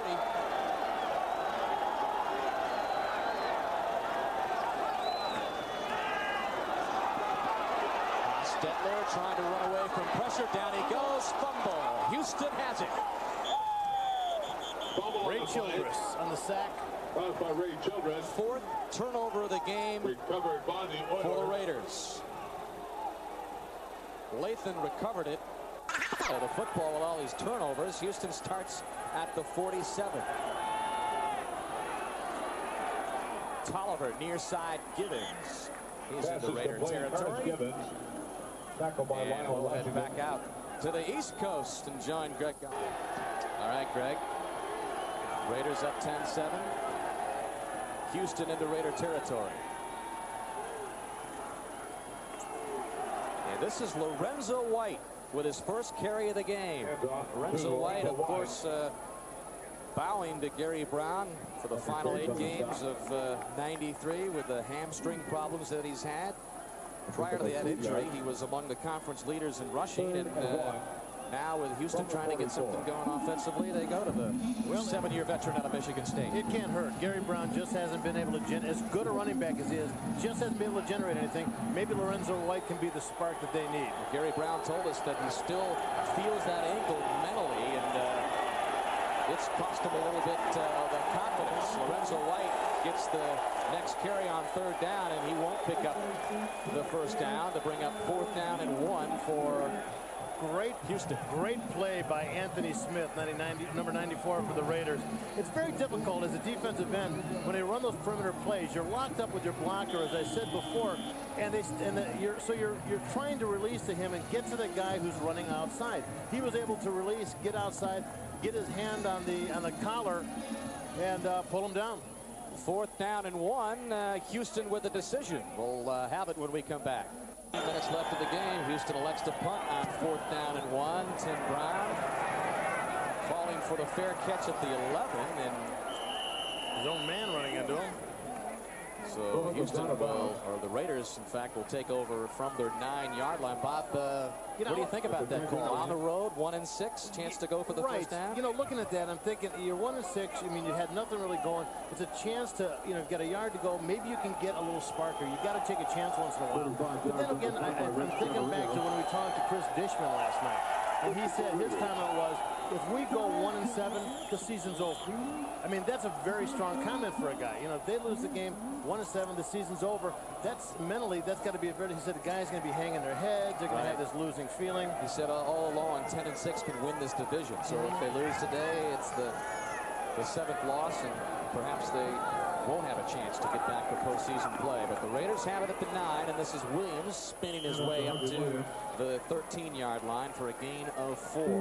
Al Smith, the leading tackler for Houston, makes the stop.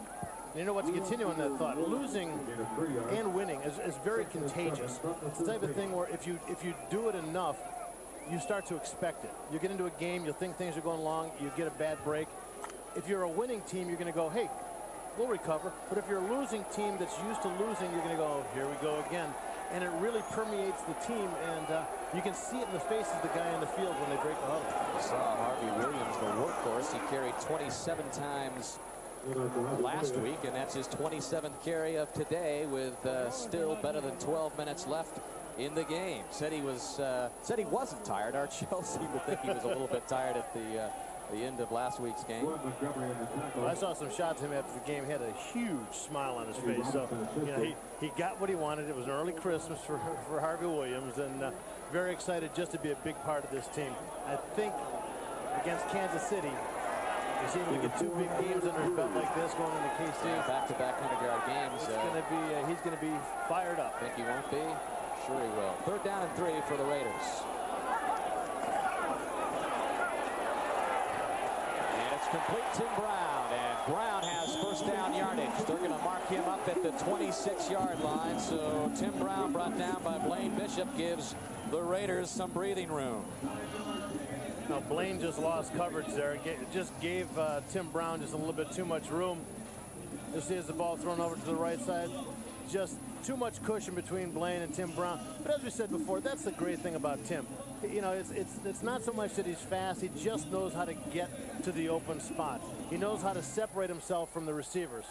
And I'll tell you what, with the Chuck rule, it's a little bit easier for offensive receivers to get away from the coverage guys now. And this is Harvey Williams again. The ball comes loose. It'll be a matter of the officials blow it dead. This is incredible, the amount of turnovers we got going on here. Harvey Williams, they will not rule it a fumble, but boy, if Harvey Williams would have coughed it up, would have been 2 costly ones for the Raiders, but as it is now, it's just 1. So you see Harvey in the center. See the body, yeah. Yeah, he's down. Yeah, the arm had made contact with the ground when the ball came out. Good call by the officials, and illustrated again here. Yeah. Good call. We'll give it to him. 2nd down and 9. You're too nice, Bob. Hostetler with time has some running room along the right side. He'll take some of it, knocked out of bounds at the 30-yard line, and it'll bring up 3rd down. So Hostetler, who set the Raider rushing record for a quarterback last year, scampers for some yardage, but well short. Well, let's take a look at Al Smith, middle linebacker for the Oilers. Starts in coverage on Andrew Glover. Sees Hostetler starting to make the scramble. Breaks off his coverage, makes the move up, gets a hit on the sidelines. Guys cover a lot of yardage.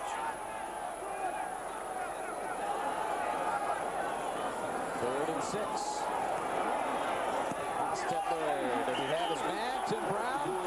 They say it's incomplete. Brown seems to think he came up with it. Darrell Lewis on the coverage, but was Brown able to scoop that one up?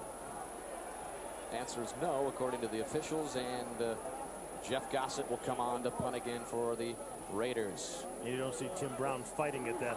Not too hard. That much. There was an initial little, I think he was trying to fool the officials, but that call will stand. Ernest Gibbons will stand back at his 25. Throw it to punt. Gossett just gets it off, and it's an excellent punt. Gibbons back to the 21. Gibbons brought down at the 27 as flags come down. 49-yard punt by Gossett. Gibbons brings it back 7, and for the 2nd time today, Gibbons has not only had to battle the Raiders, he's had to battle the birds. A couple of birds flying up in his face. You'll see him coming in for 24, taking the shot, head down, and then Derek Hoskins knocked over the top. At this point, he reaches in and grabs, it looks like he's grabbed his shoulder, could be a stinger, could be collarbone. I mean, we shouldn't actually probably speculate on it, but well, they just took Patrick Bates off in the cart. We hope it is nothing serious. Meanwhile, the Houston Oilers trail 10-7. With less than 10 minutes to go in the ball game. Tolliver from the shotgun. And Tolliver unable to connect. He was looking for Webster Slaughter, incomplete. Been a rough. Just missing his receivers.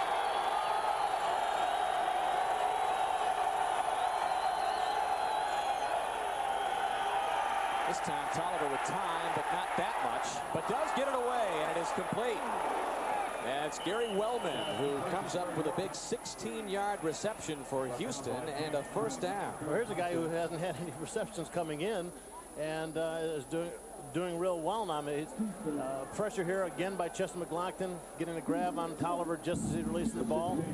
Wellman wide open over the middle. Wellman. James Trapp. You see that James Trapp going for the ball, trying to pull that out instead of getting the tackle. And his third-year local guy here out of USC. First and 10 now for Tolliver.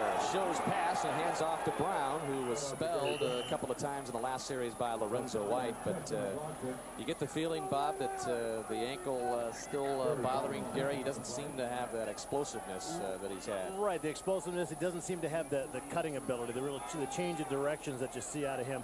And you know what? To have a good passing attack, you really have to establish some kind of a running game. So they will respect the pass, and they won't just put their ears back and come at you. But right now, the Oilers haven't been able to establish any kind of a running game to give them their passing game any support. Second down and 7. Tolliver, excellent hands just to get the shotgun snap. And almost intercepted by Dan Land. Gary Wellman was the intended receiver, and we'll take this time to tell you that Patrick Bates has a dislocated shoulder. He will not return, so Dan Land figuring prominently in the defensive secondary. Here at the end, wide open, almost like a punt return, just off the hands. Dan Land, obviously very disappointed. Up front, you got to give a lot of credit to Derek Hoskins. Came on a safety blitz right up the middle, busted through a couple of guys. Got a hit on Tolliver just as he released it.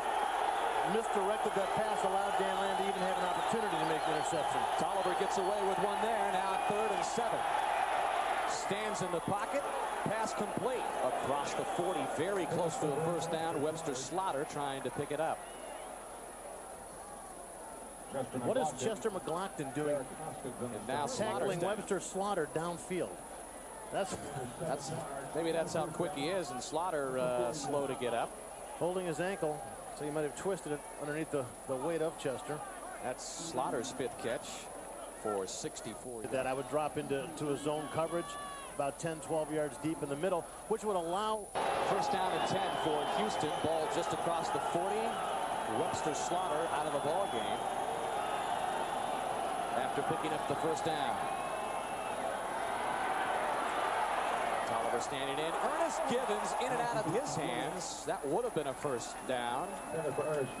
As we take another look back at Webster Slaughter's injury. And here you see Chester McGlockton, who dropped back into coverage, chasing him down, and as he falls, he lands on his right ankle, twisting underneath him. Continues to hold on, which, you know, that's just what you do. As a defensive player, you grab and you hold on until they're down. Well, in 93, Slaughter was enjoying an excellent year. He was leading the team in receptions with 77 before suffering a season-ending knee injury in December. But he's back out on the field, shaking off that apparent ankle injury. Tolliver looking for Brown out of the backfield, incomplete. Let's go back to our New York studios. All right, thank you, Greg. Your old team, the Browns, hanging in there at Mile High. I never had much luck with them against Denver. Oh, maybe they can do something without me. Houston hanging in here at the Coliseum on the road. 7:18 left in the game. I'll tell you what, we've been talking about Tolliver not really hitting his receiver, being very erratic with that. But the thing we're also seeing is that when he does hit the receivers, they're not holding on to the ball. I mean, it's just all around not a good situation. Difficult situation here. 3rd down and 10. Here come the Raiders, and they get it away to Brown. Brown's going to get the first down. Inside the 40, down to the 35. Great call by Kevin Gilbride. You got to give the guy credit. The Raiders have been blitzing. This whole drive, they've been bringing Derek Hoskins up the middle. They set up the middle screen. Hoskins, you see, blitzing up the middle, just dropping her off to Gary Brown. Little block on the referee, and Gary Brown doing it himself. 24 yards for Brown. Great call.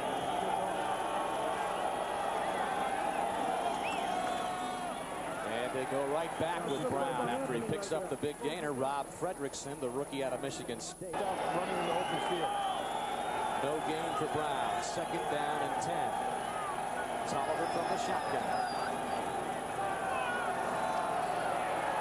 Has time, and it's complete. And that is Haywood Jeffries. Brought down by Terry McDaniel. Great concentration. As you said, then they're on the move. Yards short. Third down. Fake the reverse inside handoff. Tolliver on the run, and he'll get the first down. Billy Joe Tolliver. Tolliver, when he decides to run, gets some pretty good yardage. Well, he had that late first half touchdown. Anthony Smith is not going to be happy about this because Billy Joe Tolliver was able to turn the corner on him here. Anthony thought he had the angle, and Billy Joe just outrun him. I shouldn't say that. Anthony's going to track me down, and he's gonna haunt me for even saying that. You'll regret that, Bob Golick. So the Oilers with the first down at the Raider 22. They have 2 timeouts left. Those will come into play later on in the game. There's still 5 minutes left. This is Brown, and he will not get to the 20. Maybe a gain of 1. Chester McLaughlin, who has been very active making the stop. And we get oops, my career's over. Second down and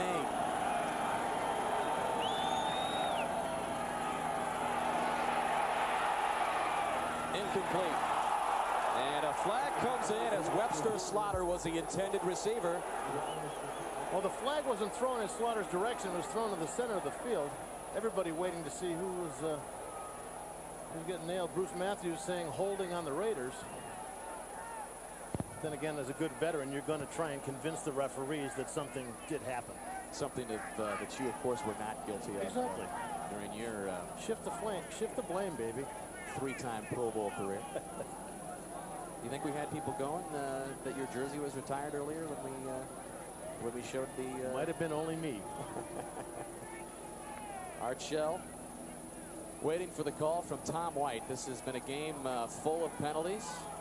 Tom White sorts it out, and it is holding against the Raiders, and that'll be first down and 10 for Houston. This drive alive. Okay, let's take another look. See if we can see in the middle where the holding took place. Oh, there he, number 93. Yeah, number 93, Jerry Ball just turned and grabbed onto, I believe it was one of the receivers trying to release out. Kind of twisted him, threw him down to the ground. Big play. Interesting technique. So now Houston with the first down and 10 at the 15. 4:13 left. The Oilers trail it 10-7. It's a shame a guy like Jerry Ball, who's been such a force in the middle, making a little bit of a mistake there in such a crucial time.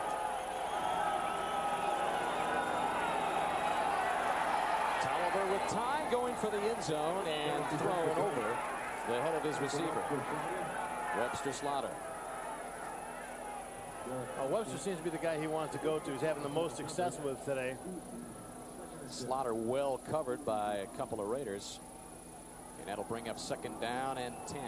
Look at the Raider defense, and you're seeing normally when you see the blitzing in the games and a lot of guys coming up front, you're seeing guys breaking free, receivers breaking free.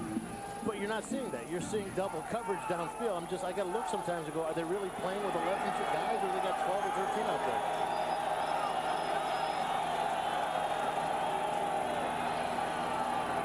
Tolliver over the middle, and it's complete to Haywood Jeffries. And that'll bring up third down and short, third down and 2. Terry McDaniel making the stop. Been a wasted down. They can't afford to waste these downs anymore. They got to go with what's working for them. The little short passes, the dump passes. Ball at the 7.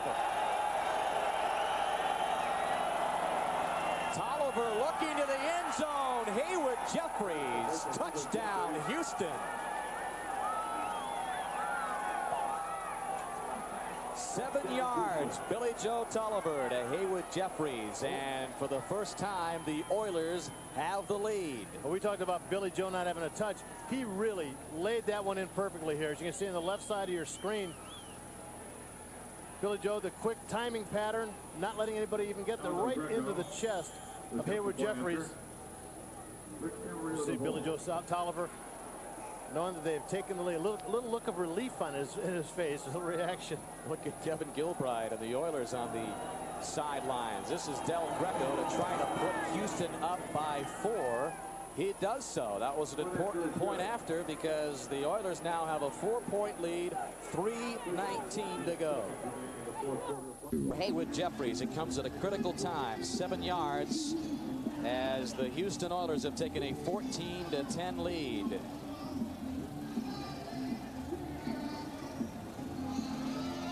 And we'd like to welcome those of you who have been watching Miami and New England.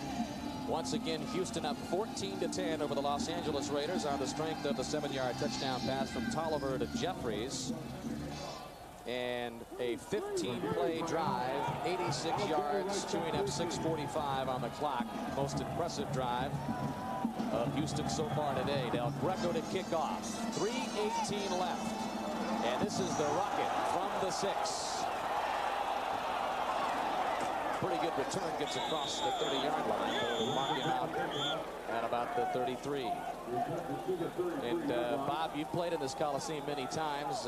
You don't want to mention the Southern California mentality, but plenty of people leaving the Coliseum with still more than 3 minutes left, and the Raiders with 2 timeouts and you know, chance. There's a knock a little bit on the fans out here that they're distracted by too many other things. The weather, it's a different type of mentality. But the bottom line is that the fans that are true Raider fans, the ones that come here, you could come here with 20,000 Raider fans and have a great showing. They have the excitement, they have the support, and they give it to this team. Raiders trailing for the first time. Hostetler and company begin at the 32. Little fumbled exchange on the snap, but it's complete to Harvey Williams. And Williams across midfield into Houston territory. 18-yard pickup from Hostetler to Williams. And did you see Harvey? I mean, he's ripping it down that sideline, and when he's getting ready to take that shot, he could have just bounced out of bounds.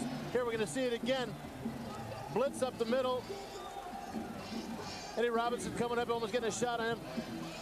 Ball to Harvey Williams. Watch him rip down the sidelines here. As Dishman hits him, he could have gone out of bounds, but no, he just said, you know what? I'm staying in. I'm going to get the yardage. They mark him out at the Oiler 49. First and 10.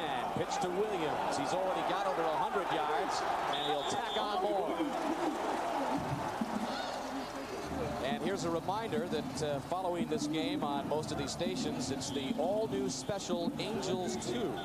And that'll be followed by the network television premiere of the Addams Family. Viewers on the West Coast will see these shows at their regularly scheduled times. The injured Houston Oiler is Lamar Lathan, number 57, being attended to. Seems to be walking off all right, not too much pain. Checking into the game is the rookie out of Arkansas, the Houston Oilers' first-round pick this year, Henry Ford, who came in only having played in 3 games and still looking for his first tackle. There's a look at Ford, 6'3", 284 pounds. They're really looking forward to a lot out of him. I mean, they really feel he's going to be a guy that's going to develop for them in the near future. Well, the Raiders at the Oiler 44. They have 2 timeouts. They trail by 4, 2:54 left. Hostetler with a lot of time, and he'll throw this one away well out of the reach of Darrell Lewis. Well, with a couple interceptions already, wisely you get rid of that ball. You don't want to try and force it. You still got the time to get it down there. You're all right time-wise to travel 40 yards, but you don't want to make the mistake of trying to force something here and ending the game before you have a chance to finish it.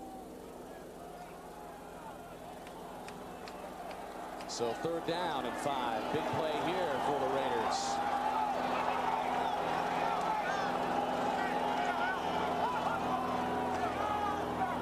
Hostetler feeling the pressure, swings it out to Williams. He'll pick up the first down, make a nice cutback, and get up the sidelines.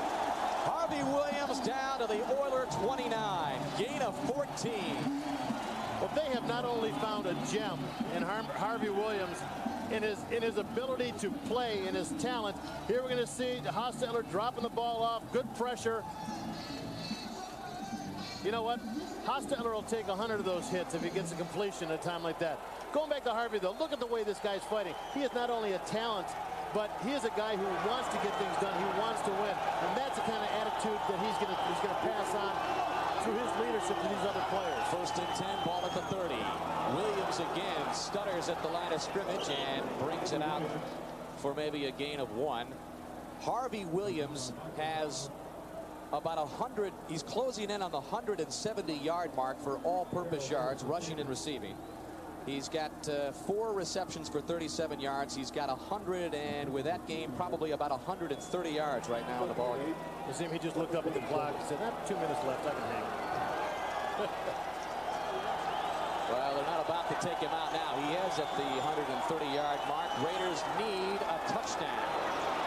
Hostetler to the air, and open is Tim Brown. And he's got another first down. All of a sudden, the Raider offense has woken up. What in the world was Al Smith doing in coverage on Tim Brown? Obviously a zone slipped behind him. 2-minute warning at the Coliseum. Raiders knocking on the door. On top, 14-10. Raiders with 2 timeouts left. Ball at the 11. First down and 10. They can pick up another first down. They would have to get, just about down to the 1-yard line. Need of a touchdown. A field goal won't get it done for the Raiders.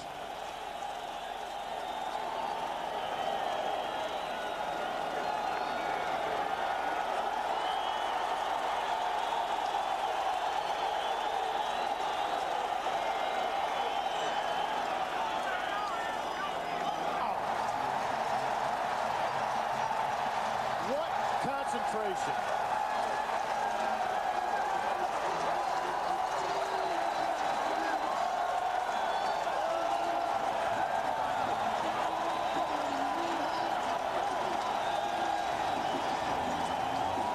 You know, just before that touchdown pass, I was going to say it's been the Harvey Williams, Tim Brown show, and Tim Brown caps it with an 11-yard touchdown reception from Hostetler. Did you see the smile on Archell's face? It's a very fleeting thing. It happens quickly, and our cameramen were able to catch it for posterity. What an incredible catch. What concentration. Jaeger trying to make it a 3-point lead for the Raiders, and he does so.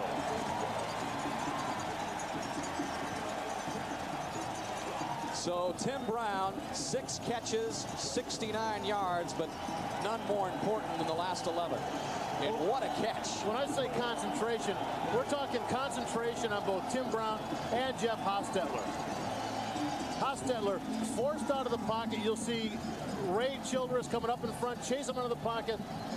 Hostetler looking, throw over the middle. Now watch Tim jump over 2 defenders. Both guys getting a shot on him. Wow. Tim able just to focus and hold on to that ball. Look at Jeff Hostetler. What a game, a hard-fought game, wrought with penalties, wrought with turnovers. Here's a guy with finally this feeling of relief that people just can't understand unless they've been out there. All right, it's not over for Houston. They have 2 timeouts left, and they've got 1:50 to work with. You know, to elaborate on that point on Tim Brown we made earlier about, hey, I don't necessarily have the blazing speed.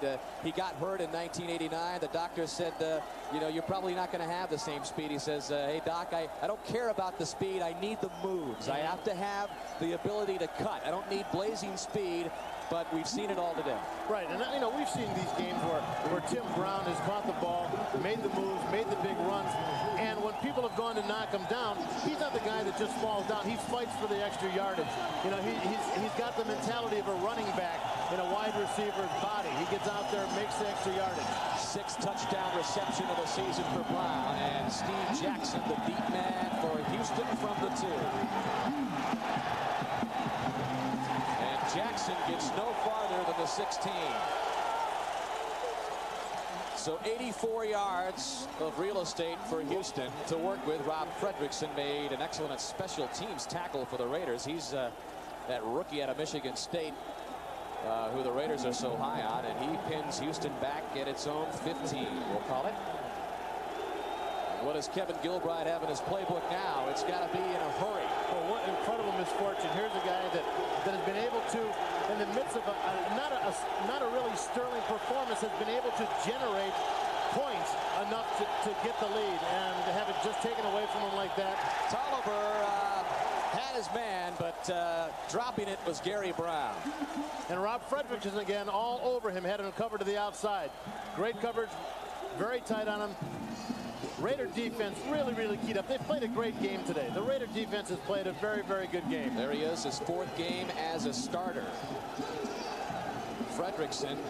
And we asked Art Shell, what do you like about this guy? He said, this guy can run all over the field. Yeah, they said in drafting and bringing him in, looking at this guy, he had the speed. He could outrun all these guys.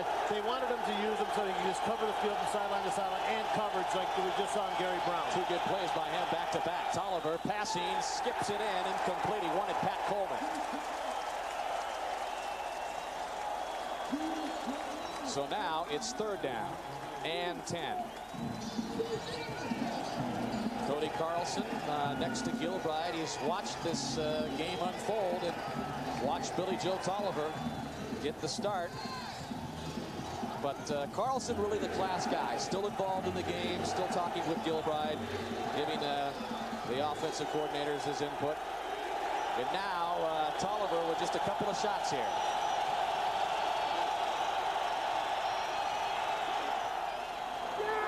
That one incomplete. He'll have one more shot to get the 1st down. Excellent play by Lionel Washington. It was intended for Ernest Givens. And here's Washington, a guy that's lost his starting job to Albert Lewis. Now watch this here. This is where you can see the timing is just not happening between Givens. He makes the break. The ball is just not coming when Givens is making the break back. You know, that's definitely a timing thing. You got to throw the ball before the cornerback has a chance to react. Lionel Washington has been making some incredible plays this season until he lost his job to Albert Lewis. That's got to be the best starter backup combo I've ever seen. All right, here we go. 4th and 10. Tolliver needs the 1st down. He can run for it, and he'll run for the sidelines, get the 1st down, and get out of bounds. You can't ask for a better play than that. Boy, stops the clock with 1:22 left. And quiets the Coliseum crowd. They know that the tools are there. They know what this team has. They know that all of these quarterbacks that the Oilers have can throw the ball. They know in Hayward Jeffries, in Ernest Givens, and these guys have the ability to catch the ball and make some big plays. It hasn't happened to this point, but it can. 2 timeouts remaining for the Oilers. Art Shell probably never envisioned this tough a battle from a 6 team with quarterback problems. 3rd different quarterback they've started this season. Bucky Richardson has had a turn. Cody Carlson has had his. And now Tolliver with a chance. 1st down and 10. The ball at the 26. Incomplete. Intended for Givens. I think what's really been impressive about Tolliver today is not trying to force anything. If it isn't there, we've seen him throw the ball away a couple times. Right. You're seeing the Raider defense breaking into kind of going to be Chester McLaughlin this time. He's the spy guy. What he'll do is he'll look for a running back to drop out of the backfield late or a scramble by the quarterback. 2nd and 10. Tolliver sidearms it, incomplete. Intended for Pat Coleman. James Trapp with a pretty nice play from his corner position. You know, in this defense, what you lose in rush, you make up for in coverage. Here you see these guys just kind of Chester just kind of drifting there, making the play there, going after Tolliver. The ball just a little bit thrown behind. You know, it's tough running to your right, throwing it back to a guy going to your left to get that angle. Tolliver has now missed 5 in a row. And on 3rd down and 10 is out of the shotgun. And it's complete far sideline. Raiders converge on the play, but number 80, Haywood Jeffries, hauls it in. Rob Fredrickson makes the stop. They move the chains. Good enough for the first down. We're inside a minute. Tolliver bringing the Oilers to the line of scrimmage quickly. They still have 2 timeouts left. And this one, not able to hold on as Jeffries stops the clock with 44 seconds to go. You know, you were making a good point before. Tolliver really does show that he has some experience. He has some veteran leadership. He knows that this isn't the time to be forcing the plays. I mean, a forced throw can be as dangerous as an incomplete pass. More dangerous, I should say. I think Billy Joe put it in his Beth Southern draw. He said, "This isn't my first rodeo. This is his 29th NFL start."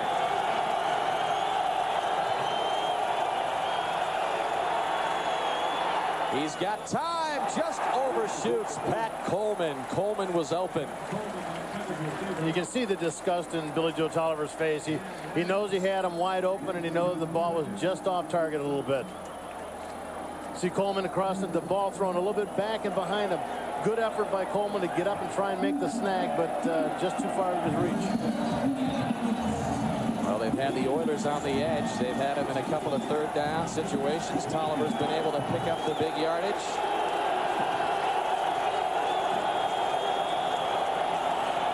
Another 3rd down and 10. Tolliver in and out of the hands of Derek Hoskins. Haywood Jeffries in the vicinity, but he never had a shot at it. Hoskins certainly did. Where was this one headed? Well, he had a target in mind. It just a little hassle. He saw the guys come up and just trying to throw it away. Just trying to throw it. No, I think he actually was trying to hit the guys cross in the middle, but as you saw, the receiver didn't know if he should break back out of the coverage or continue on through it. And when he did that, it really threw Tolliver off. Here we go. 4th down and 10. Tolliver, plenty of time. He's got another first down. This is Slaughter. Clock moving, 14-yard gain, and the Oilers use one of their last 2 go as a career long of 54, but they'll have to get closer in from where they are now. They're at the Raider 46. Tolliver down the middle of the field. That was for Pat Coleman. Coleman well covered by the Raiders. And Trapp and Hoskins had him right down the field.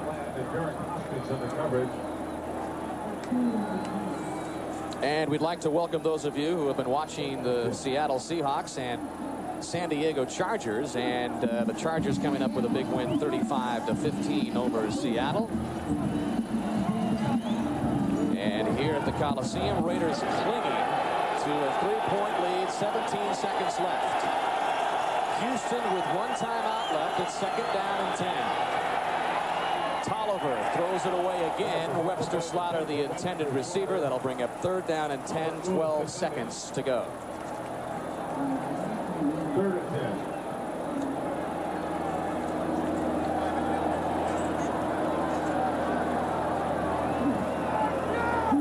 And we'd like to welcome those of you who have been watching the Jets and Colts. This game at the Coliseum turning out to be one of the best of the afternoon. Indianapolis with a 28-25 win over the Jets. Billy Joe Tolliver trying to get the Oilers their 2nd victory of the season. 3rd down and 10. They have 1 timeout. Goes to the sidelines. The ball is caught complete to Jeffries. And that's a first down. And the amazing thing is that the Raiders know that that's all they can do. With 1 timeout in 12 seconds, they've got to get it to the sidelines to get him out of bounds. They allowed the receiver to make it to the outside, to get to the outside. Great catch. And Haywood Jeffries. You saw Al Del Greco come on. They will spot this one at the 41. It'll be a 51-yard attempt with 6 seconds left. Defenders taking a swat at the ball, but Tim Brown being able to hold on and score the touchdown. Del Greco 0 for 1 on 50-yard plus field goals this season. This will be a 52-yard attempt.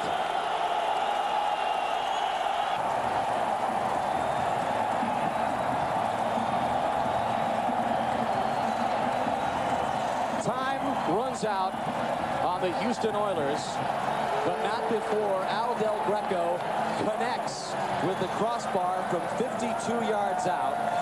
What did he need? 3-4 inches, Bob? 3 or 4 inches. Over? Could that have been? I mean, that was the way this game went for the Oilers. Great shot, great accuracy right down the middle. Got plenty of leg into it, except for that margin. Now the Oilers, and you see the reaction on the side of Billy Joe Tolliver, knowing that he did everything he could to try and get them down in range. You can see the disappointment. It has been a hard-fought game for the Houston Oilers. Up and down emotionally. Kevin Gilbride, we kept getting shots at him on the sidelines. You didn't know from one time to the next. He was, one time he's happy, one time he's down. LA Raiders just playing hard. And you would expected more points out of the Raiders, I think, from the way they were playing. They were a little bit more productive in the first couple of series, and then kind of slacked off and laid back. That close. 17-14. The Raiders hang on, and Tim Brown is the employee owners of Avis. Salute the game's MVP, the winner of today's We Try Harder award. It was this touchdown reception from Jeff Hostetler from 11 yards that gave the Raiders the advantage. Al Del Greco. Time this season, their opponent, the Houston Oilers, looking to win their second game period of the year. They've had a tough time, especially on offense, scoring just 93 points in their 7 games to start the season. And getting to start, Billy Joe Tolliver hoping to change matter today, but it was the Raiders and Harvey Williams who struck first. Opening drive, Williams takes the handoff, goes 8 yards, big hole on the right side, TJ. Yeah, the Raiders used a lot of motion early in their offense. Here you see Andrew Glover, the tight end. He comes in motion, gets a nice block to seal off the linebacker right there. And Harvey Williams, a nice job of slithering through for 8 yards. So they keep it on the ground. Williams goes up the middle for 9 yards. Harvey Williams takes it in from 2 yards out. On the opening drive, 10 carries, 50 yards, and that touchdown, 7-0 Raiders. Late in the first half, Billy Joe Tolliver, that's not Billy Joe, this is Billy Joe, he gets hot. It's Webster Slaughter for 19 yards. Then goes to Slaughter again for 14 yards. Then Billy Joe scrambles. It's Gary Wellman for a big 20-yard pickup. And that set up Tolliver scrambling, finds his way into the end zone at 7-all right before the half. In the third quarter, 10-7 Raiders. Chester McLaughlin strips Tolliver, and the Raiders recover. But Harvey Williams fumbles it right back to Houston. Art Shell couldn't have been too happy about that. In the fourth, still 10-7 Raiders. Tolliver nearly picked off by Dan Land. Oilers still alive. 3rd and 10. Billy Joe Tolliver goes back, throws a screen to Gary Brown, and they block the official, and Brown goes for 24 yards. Then on 3rd and 2, Tolliver to Haywood Jeffries, who beats Terry McDaniel for the touchdown. 14-10, Houston in the lead. The Raiders fight back, just over 2 minutes left. Hostetler to Tim Brown. Gets us 17-14, Raiders back on top. Oilers the last gasp. 4th and 10, 31 seconds left. Tolliver hits Slaughter for 14 yards. Keep hope alive. That set up Al Del Crossbar. Oh, it's been that kind of year for the Oilers. 17-14 is the final. Tolliver 1 touchdown by air, 1 on the ground. Harvey Williams over 100 yards and a touchdown. The Raiders now move to 4-4. A big game for the Jets in Indy. The Colts going with a new starting quarterback, the Magic Man, Don Majkowski. He started off hot. This touchdown pass to Floyd Turner goes for 14 yards. 7-0 Colts. Oh, yeah, he's pumped. after an interception. More for the Magic Man. Second and goal from the 3. Takes matters into his own hands. 14-0 Colts, but the blocking made this happen, TJ. Yeah, number 69 here, Randy Dixon, with a tremendous block on Ronnie Lott right there at the goal line to get Mikowski into the end zone. You see their Colts only had 2 touchdowns the last 3 games against the Jets. First quarter, they equal that. But then the Colts self-destruct. Marshall Faulk fumbles on the 2. James Hasty recovers for the Jets. Then Jewel Brewer fumbles this punt, and the Jets recover. Then the Magic Man intercepted by James Hasty. Then Roosevelt Potts fumbles. The Jets recover. But this one was a questionable call, TJ. Yeah, you take a look right here. You're going to see that Potts' knee is down right there clearly before the ball comes out. Should have been ruled down. It's not a fumble. The last 6 quarters versus the Jets, the Colts have turned the ball over 8 times. Jets would convert. Boomer. It's Art Monk. 14-7 Colts. Colts are 14-10 in the second half. Ronald Humphrey busts loose for a big, hard 30-yard gain. And that sets up Marshall Faulk from a yard out. 21-10 Colts. The Jets defense gets him back in it. Mo Lewis intercepts Mikowski and goes down the sideline 18 yards of touchdown. 21-16 Colts. The Jets go for 2. And Esiason hits Rob Moore. And a 2-point conversion. Jets within a field goal. Marshall gives the Colts some breathing room on 4th and 1. Oh, he gets that a lot more jukes. Brian Washington and Aaron Glenn goes in for the 29 yards out. 28-18 Colts. Look at